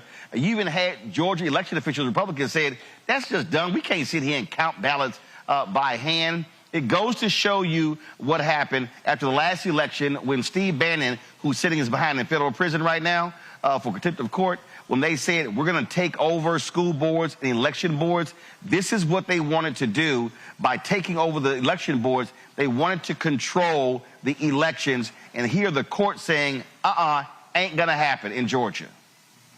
Absolutely. You know, Gerald Griggs does an outstanding job over there at the NAACP. But this is why I don't understand why Democrats let Republicans take this term lawfare. Because what we're seeing in all of these cases is lawfare for Republicans on the institution of the right to vote. This is what voter suppression looks like in 2024. It's no longer Bull Connor standing outside with dogs and hoses. It's no longer troops being needed to send people in and out. These battles are happening in courtrooms and in state houses around the country. And what we're seeing, as Reverend Jackson has said for decades, that voter suppression is about skimming. All you have to do is get 1 out of every 100 people, let's say, to step out of line or to not be able to vote. And when you expand that out, that turns into 1,000, then to 10,000, to 100,000, to 1 million people who are thereby disenfranchised. And when you do these schemes, state by state, district by district, just trying to skim off those small numbers of votes, that's how you end up with a phone call where a former president is saying, please find me 11,280 votes in order to swing an election. So we have to be cognizant of what they're working on, and we have to redouble our efforts, understanding that the Trump Supreme Court is going to fight with tooth and nail to maintain voter suppression. But also for people who ask this question, well, what exactly has the Biden-Harris administration done for black people? This is what it means to have a Department of Justice and a Civil Rights Division that is willing to fight for its community, as opposed to Jeff Sessions or Bill Barr, where they can actually take these municipalities to court and win back the right to vote for individuals. Folks, now we ready? Okay, cool. All right, y'all. Again, one of the groups that have been on the ground, not just here in North Carolina, but all across the country, is Black Voters Matter. We've, of course, had Latasha Brown, Cliff Albright on our show on many occasions. Saeed Jasmine is sitting with us right now. Glad to see you here, man. Yes, so what's happened? Tell us what y'all doing in the Tar Heel State. Oh, man, we're doing a lot. Thanks once again for allowing this opportunity. Shout out to everybody here. Viking pride, Viking pride, Viking pride. I'm an Aggie, but I show love. Hold on, that was a little weak there. I'm just saying, you shouted it out and like 3 people woke up. You know what? That's true. So why don't you do that again? Because, I mean, I don't want everybody, they're like, yeah, Viking pride, Viking pride, Viking pride. That's what y'all sounded like. I'm just saying. So you want to do that again? Let's do it again. Y'all ready? Viking pride, Viking pride, Viking pride. All right. Well, I'm so glad y'all did better the second time, because, woo, go ahead. Well, listen, we got to be excited because tomorrow we're going to actually have an early voting march right here on this campus starting at 3 p.m. Okay. 3 p.m. So we'll be here. So that's part of the work. We will be here. Wish we could be here for that. We're going to be in Rocky Mount. Well, why don't y'all do this here? Why don't y'all actually shoot some of the video and then send it to us? We can run it. Because we're at Rocky Mount tomorrow, where I'll read the church later. Then we're at Fayetteville State on Friday. But go ahead. Yeah, absolutely. So tomorrow's early voting. Like, are y'all excited? Yeah. Who plans on voting tomorrow? Yeah. Everybody's hand should be up. I know I plan on voting tomorrow. I live in Pitt County, Greenville, North Carolina. Shout out to Congressman Don Davis over there. He used to represent our area, but unfortunately, because of gerrymandering, he's no longer in our... Hold on, he here? He ain't saying no text or nothing saying, hey, I'm sitting in the audience.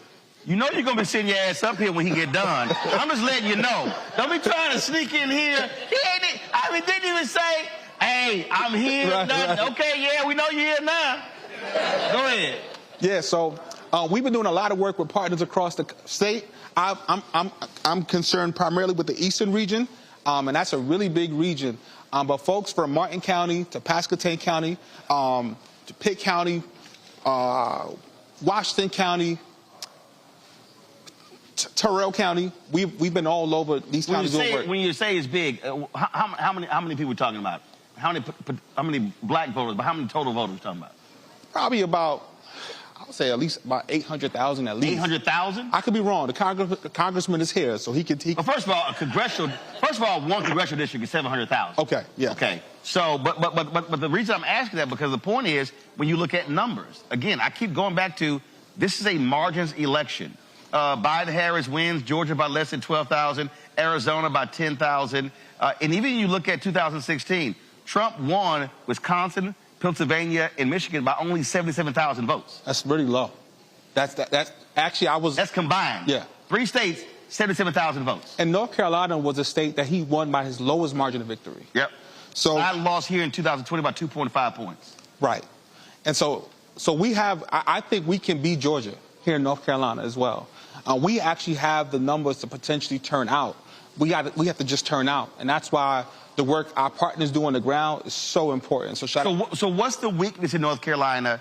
Is it, and I'm not picking on anybody, but is it not targeting rural North Carolina? Is that where, in terms of where your issues are? We don't have Atlanta, but we have Atlantas in the state. We have Charlotte, we have Raleigh, we have Chapel Hill, Greenville, arguably. So we don't have that one hub, essentially, yet. Not yet. It's coming, though. Every day, people are moving here to the state. In fact, right here, I'm sure, too. Or is the problem here, this is the sense that I've gotten in the conversations that I've had with so many different people, that the problem is when folk come into this state, whether you're talking about presidential candidates, whether you're talking about the DNC, whether you're talking about even grassroots groups, they split the state in half. And most of the time, money resources go into Western, because they're looking at numbers. But the thing that I keep saying, because I'm born and raised in Texas, and it's the same way. You got 254 counties in Texas. You cannot win if you only focus on your large blue counties. Right. The reason Republicans win in Texas is because they run up huge margins in those smaller counties all across the state.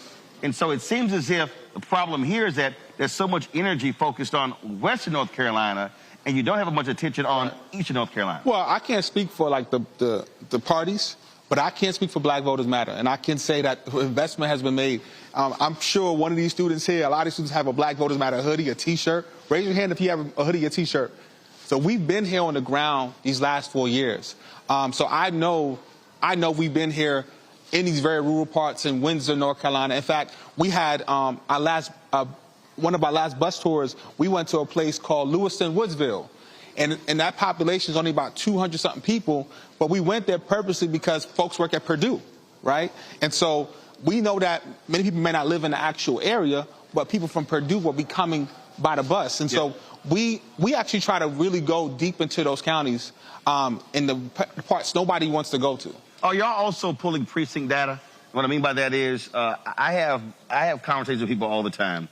I was in Cincinnati a few weeks ago, and there's a brother, he's in Alpha, and he was talking about their get out to vote stuff, and he was describing what they're doing, and I literally said, that shit ain't gonna work. Oh. And he was like, damn, bro. I said, no, seriously. I said, he was talking about, well, we're going to games signing people up. Sure. I said, why are you not going to the Board of Elections and targeting the 15, 20 largest black precincts? Then pulling that data and then looking at the 2022 midterms, the 2020 presidential election, and see how many people are registered in that precinct and how many actually voted. I said, so if you see 700 people registered in that precinct, but only 150 voted, I said, that's who you should be targeting. I said, you're going to places where people likely already registered. I said, as opposed to doing target, because when you have finite people and finite resources, you must be far more concentrated. Sure. And he said, it never occurred. He said, we didn't realize that data is public. I was like, it is. Right. And I think that for me, for a lot of folks out there, they're spending time with these get out the vote efforts, but it's not targeted and concentrated. Sure. Well, we have a data department, so we do our best to be as data driven as possible. I can't say we get it perfectly right each time, but we certainly do our best. I know, for example, in Pitt County, where I'm from, we are specifically targeting areas where we know voter participation has been low, right?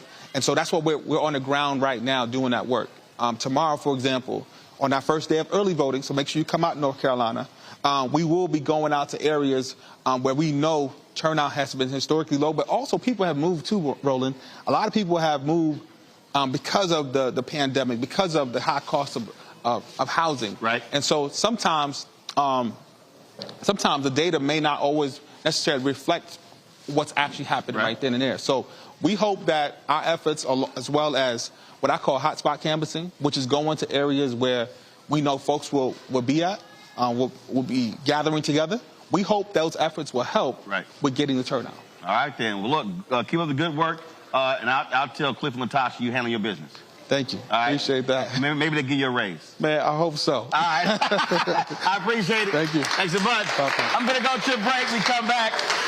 I'm going to talk to Congressman Don Davis. Yeah, you coming up here since you slid in here. We'll chat with the Congressman next right here on Roland Martin Unfiltered on the Black Star Network.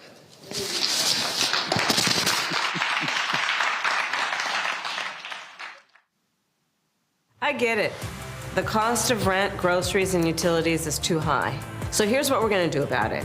We will lower housing costs by building more homes and crack down on landlords who are charging too much. We will lower your food and grocery bills by going after price gougers who are keeping the cost of everyday goods too high. I'm Kamala Harris, and I approve this message because you work hard for your paycheck. You should get to keep more of it. As president, I'll make that my top priority. Bob and I both voted for Donald Trump. I voted for him twice. I won't vote for him again. January 6th was a wake-up call for me. Donald Trump divides people. We've already seen what he has to bring. He didn't do anything to help us. Kamala Harris, she cares about the American people. I think she's got the wherewithal to make a difference. I've never voted for a Democrat. Yes, we're both lifelong Republicans. The choice is very simple. I'm voting for Kamala. I am voting for Kamala Harris. IVF is a miracle for us because it allowed us to have our family. After having my daughter, I wanted more children, but my embryo transfer was canceled 8 days before the procedure. Donald Trump overturning Roe v. Wade stopped us from growing the family that we wanted.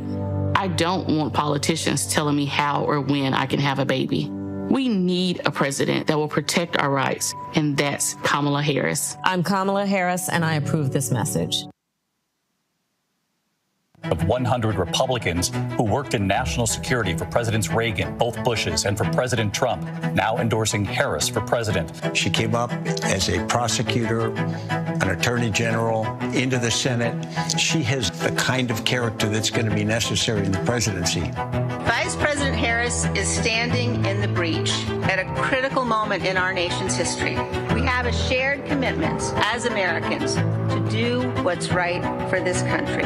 This year, I am proudly casting my vote for Vice President Kamala Harris. Former generals, secretaries of defense, secretaries of the Army, Navy, and Air Force, CIA directors, and National Security Council leaders under Democratic and Republican presidents, Republican members of Congress, and even former Trump administration officials agree there's only one candidate fit to lead our nation, and that's Kamala Harris. I'm Kamala Harris, and I approve this message. Wrongfully convicted. 5 teenagers were arrested, tried, convicted, and sent to prison. No men were exonerated. What he did to us, he tried to end us. Of course I hate these people. So-called the Central Park 5. Calling for execution. And let's all hate these people. We cannot have this man go into office again. And I want society to hate him. We were innocent kids. The confessions were coerced. Today, we are exonerated. That guy says he still stands by the original guilty verdict. This is about democracy being on the ballot. I have absolutely no compassion. Look at Kamala. She represents the kaleidoscope of the human family. There's something different happening in America. We will get the opportunity to build a future where we will be able to thrive and not just survive.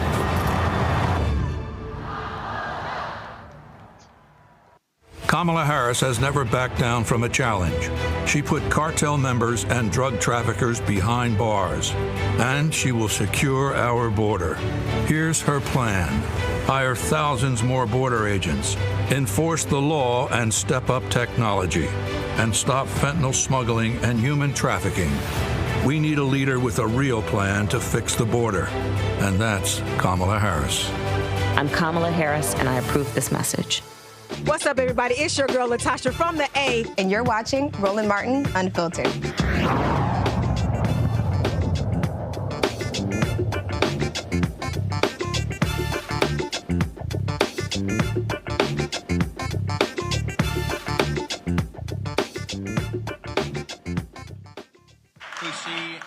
Got it. All right, folks, welcome back to Roland Martin Unfiltered on the Black Star Network. We're here at Elizabeth City State University. Glad to be here. Of course, North Carolina early voting begins tomorrow in this state. This is a critical state. Recent polling data came out just today showing Vice President Kamala Harris up 2 points here in North Carolina. They are doing lots of work in this particular state. She was here at East Carolina University on Sunday in Greenville. I was there while I interviewed her. And this is a state that they see that they can actually win. Joining us right now, one of 3 African-American members of Congress from North Carolina, Congressman Don Davis. Glad to have you here. So let's talk about what I was talking earlier with the brother from Black Voters Matter and some other places. I mean, again, when you look at this state, you got the Black Belt North Carolina, Eastern North Carolina, but so much attention is always focused on the West. The reality is, there's a lot of black votes in the eastern part of this state. Roland, let me say first, you look great in the Elizabeth City T-shirt there. Well, here's the deal. I have a standard rule. I only wear HBCU gear on my show, places where I've been to. All right. So if I'm correct now, this is the 59th HBCU out of the 107 I've actually been to. So this is the 59th. So well, you look great. The rest of them, if they ain't invited me, I don't wear them. And Elizabeth City, Elizabeth City State University is in North Carolina's first congressional district, and I'm proud. Viking pride. But let me, before I get into your question, I want to share something because we're talking about voting, engagement, empowerment. I remember at the North Carolina General Assembly, and you came. Mm-hmm. When there was a bill being rolled out in the appropriations, and there was language about closing the university. Yep.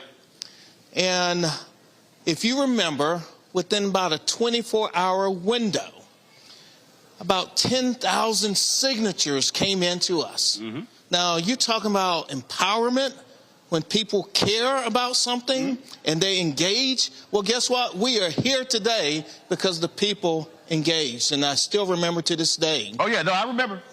You were getting the word out then, and the people spoke loudly, and it gave us all the ammunition as I was in the state Senate to go in and make the tough arguments. And as a result, we're here today. I want to give a big shout out to the mayor, my friend Kirk, and to Dr. Edmonds, who's leading us right now.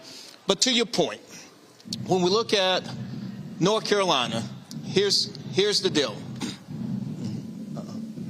Oh, that's the band. Oh, that's the band. No. I know the audio problem. I was like, Anthony, what the hell going on? That's the band. The band's heading home. They're jamming out. Okay, so when you look at North Carolina, here's the deal. Candidates running statewide, they want to win Wake County, go to Durham, Orange, heading over to Guilford, Winston, over in Forsyth, down to Mecklenburg. You have Buncombe sitting out in the far west. But you cannot win this state without Eastern North Carolina. If you look at the history, even of our gubernatorial elections, many of the governors, Democratic governors in particular, have come from Eastern North Carolina. The challenge with Eastern North Carolina is Eastern North Carolina is so rural. And the answer to the question is about 748,000 or so in the Congressional District. You're talking over 304,000 African Americans, about the BVAP, the black voting age population, 39%. Mm-hmm. That's in the new sliced up map, because G.K. Butterfield, who I replaced, right. some say, you're in the Butterfield seat. And I say, do you realize this? He's been retired for about 1.5 years, and this is the 4th different map that we've been on. Wow. 4th. So North Carolina has not been a stranger to redrawing maps and going to court. Matter of fact, the court date's been set for next year of 2025 on this exact boundary again. But see, this is why I keep explaining to people when we say why voting matters, because there was a point a few years ago where Democrats could have had a 6-1 majority on the Supreme Court. And then you had an election. Sherry Beasley loses by 401 votes. Then it was 4-3. Then the next election, and right now it's 5-2. You had Republicans trying to target Justice Anita Earls because she gave an interview talking about diversity. And so when we're talking about the court, we saw what happened in Wisconsin. When the Democratic won there and flipped it 4-3, that's how they targeted political gerrymandering, brought ballot drop boxes back. And so when you use your voting power and then you control the Supreme Court, now when laws are passed, they could shut them down, or they can actually they can ratify them as well. So all these elections matter. That's right. I'm going to use an analogy of sports, because we're in football season and so forth right now. The judges are like the referees. I mean, they're making the calls, the interpretations. So that's so essential. And when we look at democracy overall, and when we go to the polls to cast our votes matter. And often, unfortunately, sometimes we don't pay attention to the judges. And that's why it is so important for us to pay attention to judges at every single level. And I want to be clear, I've been supportive and I've shared my support. I was glad to see our vice president in Eastern North Carolina, East Carolina University. But we're going to take that vice off of vice president and make her president. And back to the point, there could be a couple of appointments sitting behind this. So I'm going to say this. It's good to see you here, but I really have been on a mission. And I think all of us, the eyes across the country, all kind of eyes are looking at what's going to happen in North Carolina. And when you really then peel back the onion, a lot's going to depend on what happens in Eastern North Carolina. So which is why, so I'm going to throw this here. I was there Sunday, and I really do believe that, and I haven't seen it at one of these campuses. And I know homecoming with a lot of the schools. But I believe between now and November 5th, the vice president's campaign needs to do one of those rallies on an HBCU campus. It needs to be either this campus or Fayetteville State.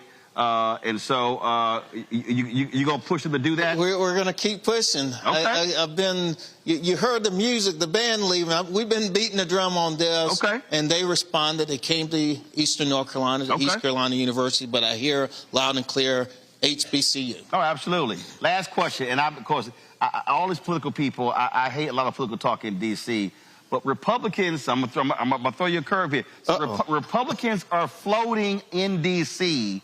that if they control the House, you're gonna flip to their side. They literally are circulating that in D.C. Well, this is the first I've heard of that, but I want to be very clear that I'm a registered Democrat. I've been a part of this party, and we're working hard every single day for the people of Eastern North Carolina. And I really try to follow and listen to my constituents. This district, as I've shared before, I mean, it's changed. And it continues to get sliced up and sliced up. But what that means to me is I still need to listen to constituents and figure out what's important to them. So often in Eastern North Carolina, if you're east side 95, northeast, you feel left out often of the process. Got it. And for me, it's been so important to be a strong voice, to tell the stories. But, you know, I will be very clear and plain spoken. And that is, I am about fighting for constituents. And that's what I've done. Well, it was a couple of black Republicans, they were some meetings in D.C., and I was like, I said, next time I see them, I'm an ass. I said, I don't do y'all rumors. I said, so I don't do rumors. I ask folk direct. So I told both of the brothers, I was like, yeah, I'm an ass. This is the first I've heard of it. Well, I'm good. I'm just letting you know the stuff Republicans are trying to float out there. But again, but that's also electoral politics, how they try to play games as well when it comes to the vote. Because what people don't realize, every House seat is up every 2 years. So you on the ballot in November. That's right. That's right. And at the end of the day, Roland, you know this. You understand this. I mean, we're not going to agree all the time on every single issues, you know, but there are core things that we are going to agree on and we're going to work through. I mean, right now, Project 2025, are you serious? We want to abolish the Department of Education? Are you kidding me? You want to get rid of Head Start? Are you serious that you want to limit and restrict public housing? I mean, come on, give me a break. North Carolina, all the attention you've been talking about, western part of the state. Now, we've had our fair share of natural disasters in the east. So it's a surprise in the west. They want to get rid of the National Weather Service. Now, that's dumb. To privatize it. I mean, because they don't believe that climate change is real. Well, there was a story that I saw, it was done a couple of years ago, of the number of people who moved to Asheville. They said because they were afraid of climate change, and they said, hey, it's not going to impact us here. And it did. So the reality is climate change can impact you wherever you are in this country. But let me share this with you, Roland. So we fought for over a decade in the North Carolina General Assembly to expand Medicaid. I went to D.C. thinking it was going to be done before I left. Went to D.C., became a member of a co-chair of the State Medicaid Expansion Caucus in D.C. because there's still many southern states that hadn't expanded. So we went to work, continued fighting. We finally expanded it. Here's where I'm heading. In Eastern North Carolina alone, with that expansion is the opportunity as it builds up for 95,000 Eastern North Carolinians to have access to care. And when you build it up, another 3,000 jobs. We are the sickest in the state. We have the most health care disparities in the state. We have the greatest educational needs in the state, the gap that exists, and our economy is sluggish. When daggone it, North Carolina catches a cold, Eastern North Carolina is in ICU. Well, and here's where I'm heading with Project 2025. You're talking about getting rid of the Affordable Care Act. You're talking about the state of North Carolina being in ICU, and if that's the case, we don't have a chance. Well, I tell them, you can't tell me you pro-life if you don't want folks to have health care. That's all I'm saying. Congressman, we appreciate it. All right. Thanks so much. All right, then. Try to sneak in there, but I got you in there. I want to go to Camille Winbush. Hold up. You still hooked up there, so take the microphone off there. Camille Winbush is National Director of the Campaigns and Field Programs, Laws Committee for Civil Rights under Law. Camille, glad to have you here. I still got my panel here is Camille. Camille, explain to folks about 1-866 Our Vote. Early voting starts here tomorrow. It's already starting in Georgia. It's already been happening in Virginia. And you're seeing the efforts to stop folks from voting. That's what y'all are focused on, right? Absolutely. So 866-OUR-VOTE is the election protection hotline, and we are available year-round to support voters who may have questions or problems voting. We operate with trained legal volunteers who are able to assist voters whenever they have issues. We've got convenient ways for folks to reach us, where they can call us, they can text us, they can reach out to the web chat, they can find us on FaceTime, Facebook Messenger, as well as on WhatsApp. And so that's a really great way for folks to reach out if they have issues with, maybe they don't know where their absentee ballot is. Maybe they don't know where their early voting location is. Maybe they have an issue with their voter registration. Maybe they show up at the polls and they felt that the poll worker treated them inappropriately. There's a place for folks to come. We're able to walk them through their issue, listen to them, report it into our database where we're tracking all of these issues. And then we have this really robust team of state and national partners, over 300 of them, a part of our Election Protection Coalition, who are there on the ground to solve those problems. We call election officials, we can write letters, we can get witness statements, take photos, gather evidence, and if necessary, go into court and actually help those voters.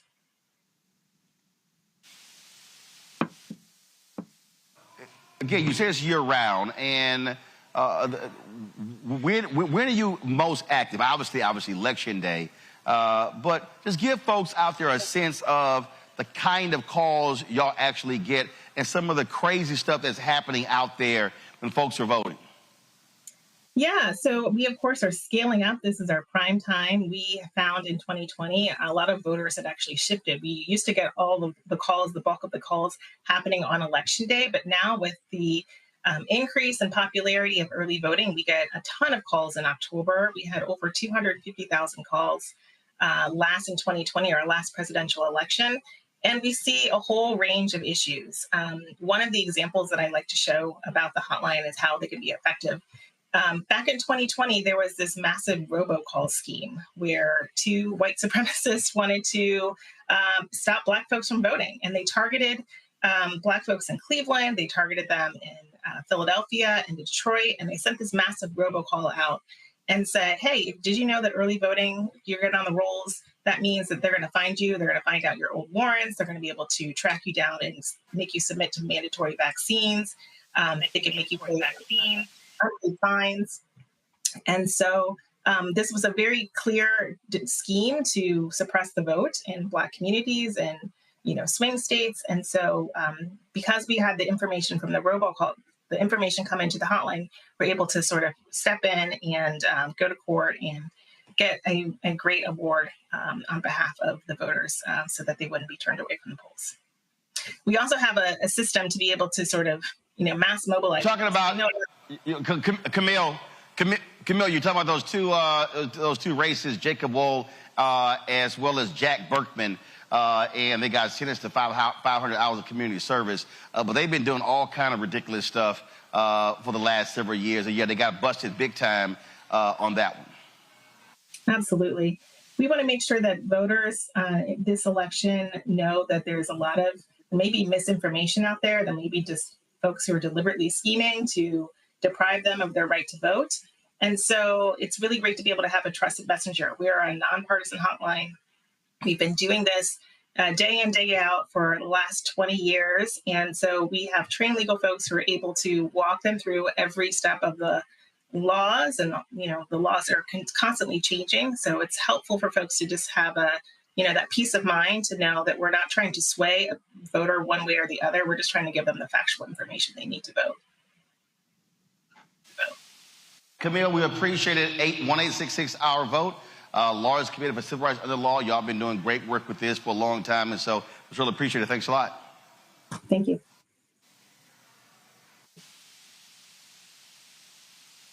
Rebecca, with early voting starting in this state tomorrow again, I can't say it enough that this state, and I'll be very clear, this state could very well put Vice President Kamala Harris over the top. She wins North Carolina. That changes the game when having to win one of that so-called blue wall of Michigan, Wisconsin, and Pennsylvania when it comes to electoral college votes. I'm Cynthia in North Carolina tonight. I need to shout out North Carolina Black Alliance because all the incredible work they're doing across the state, especially with their Raising the Bar program, which is doing extensive work with HBCU students on all of the institutions across the state, making sure that HBCUs are working in concert as they're increasing their civic education and civic engagement on campus. One thing to note is that some of our students with North Carolina Black Alliance was able to secure an early voting location, a polling site on their campus at North Carolina A&T. A&T is 19,000 students. And so earlier in the broadcast, Roland, you talked about how the Congressional district was split, how A&T was split across 2 congressional districts, but it also happened in the state house races as well. Both, I believe, the state house and the state Senate side. North Carolina A&T was split into multiple parts. So I say all this is that North Carolina has a real opportunity to actually get out, show up, and vote. And it's so important that people do this, especially when we know that the scheme in North Carolina, the state legislature was very clear. They were caught on audio, they were caught on tape when they said that they were surgically trying to remove as many Black voters off of the rolls to split up and dilute Black political power by breaking up communities as redistricting was occurring in North Carolina. And to the congressman's point, he's still going to be impacted by this constant redrawing of political districts in North Carolina. So I say all this. I try to tell voters, especially those who are skeptical, I'm not going to tell you to vote because people bled and died literally for your right to vote. I'm encouraging you to vote because there are people who are actively trying to stop you from voting. If there isn't any other reason, it's because someone doesn't want you to vote. That's why you should turn out to vote in North Carolina. Elections are about math. I said earlier, elections are about math. And here's the math, again, to understand this election here. When I look at the numbers, Wisconsin, 10 electoral college votes. Michigan, 15 electoral college votes. Pennsylvania, 19 electoral college votes. North Carolina, 16. And so we talk about what's happening with Muslim vote in Michigan. The reality is this here. If Vice President Harris loses Michigan and wins North Carolina, there still is a pathway to victory. And so that's why this is important. There are more electoral college votes here in North Carolina than in Michigan and Wisconsin.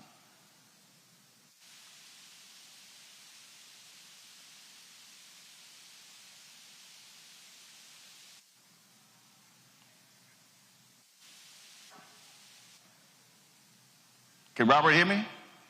Yeah, I hear you now. Sorry, I hear you now, Roland. Look, you're absolutely correct. I think this also shows the shift in voting demographics away from the Rust Belt, away from those traditionally Democratic base from the Kennedys and the 60s, etc., to the Sun Belt, where we're seeing, because of this mass migration, kind of the reverse of the Great Migration, people moving from the north to Atlanta, to Nashville, to Charlotte, to Asheville, all across the South. We're seeing a shift in the way that these races are run. And if we have a presidential election where Kamala Harris is able to win North Carolina, able to win Georgia, able to win Nevada, able to win Arizona, then that says to the party going forward that we have to cater to the needs of those areas. So when we talk about what has to happen educationally throughout the South and transportation-wise throughout the South, it means we have to start delivering these states for progressive candidates who actually believe in the values of those areas and actually believe in investing in such a way that will help us be able to develop and catch of many other parts of the country.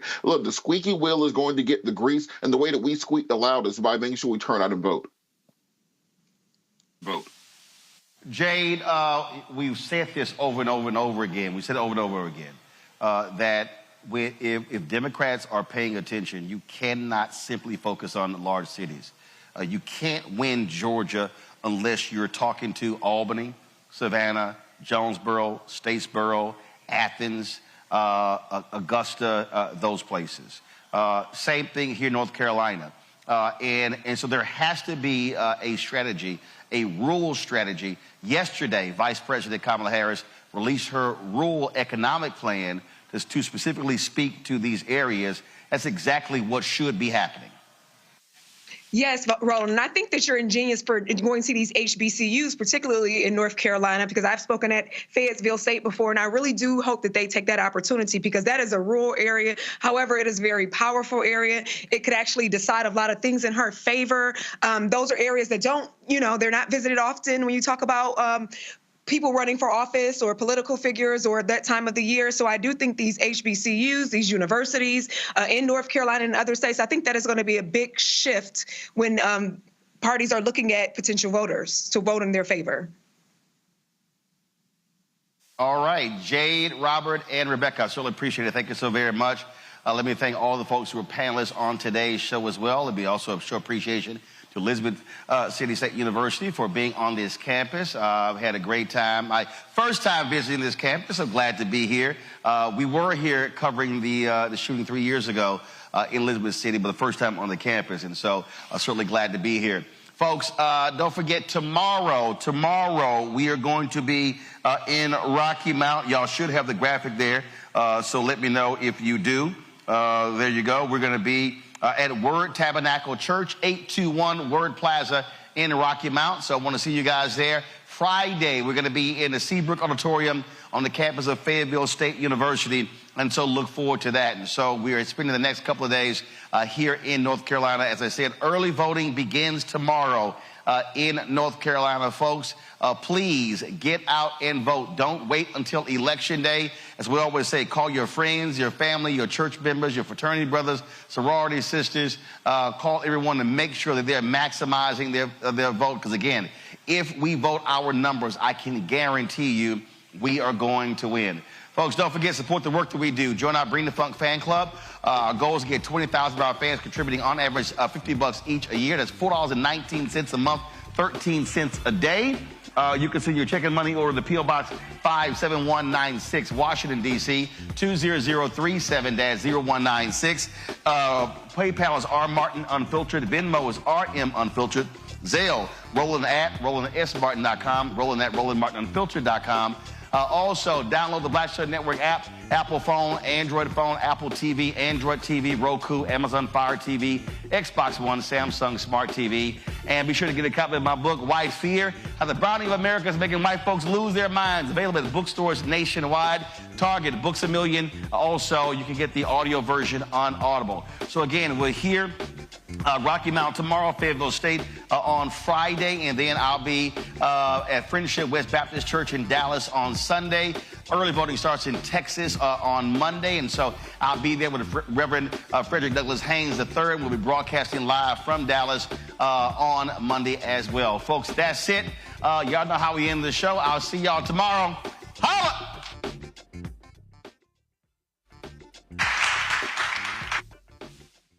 Black Star Network is here. Oh, no punch! I'm real revolutionary right now.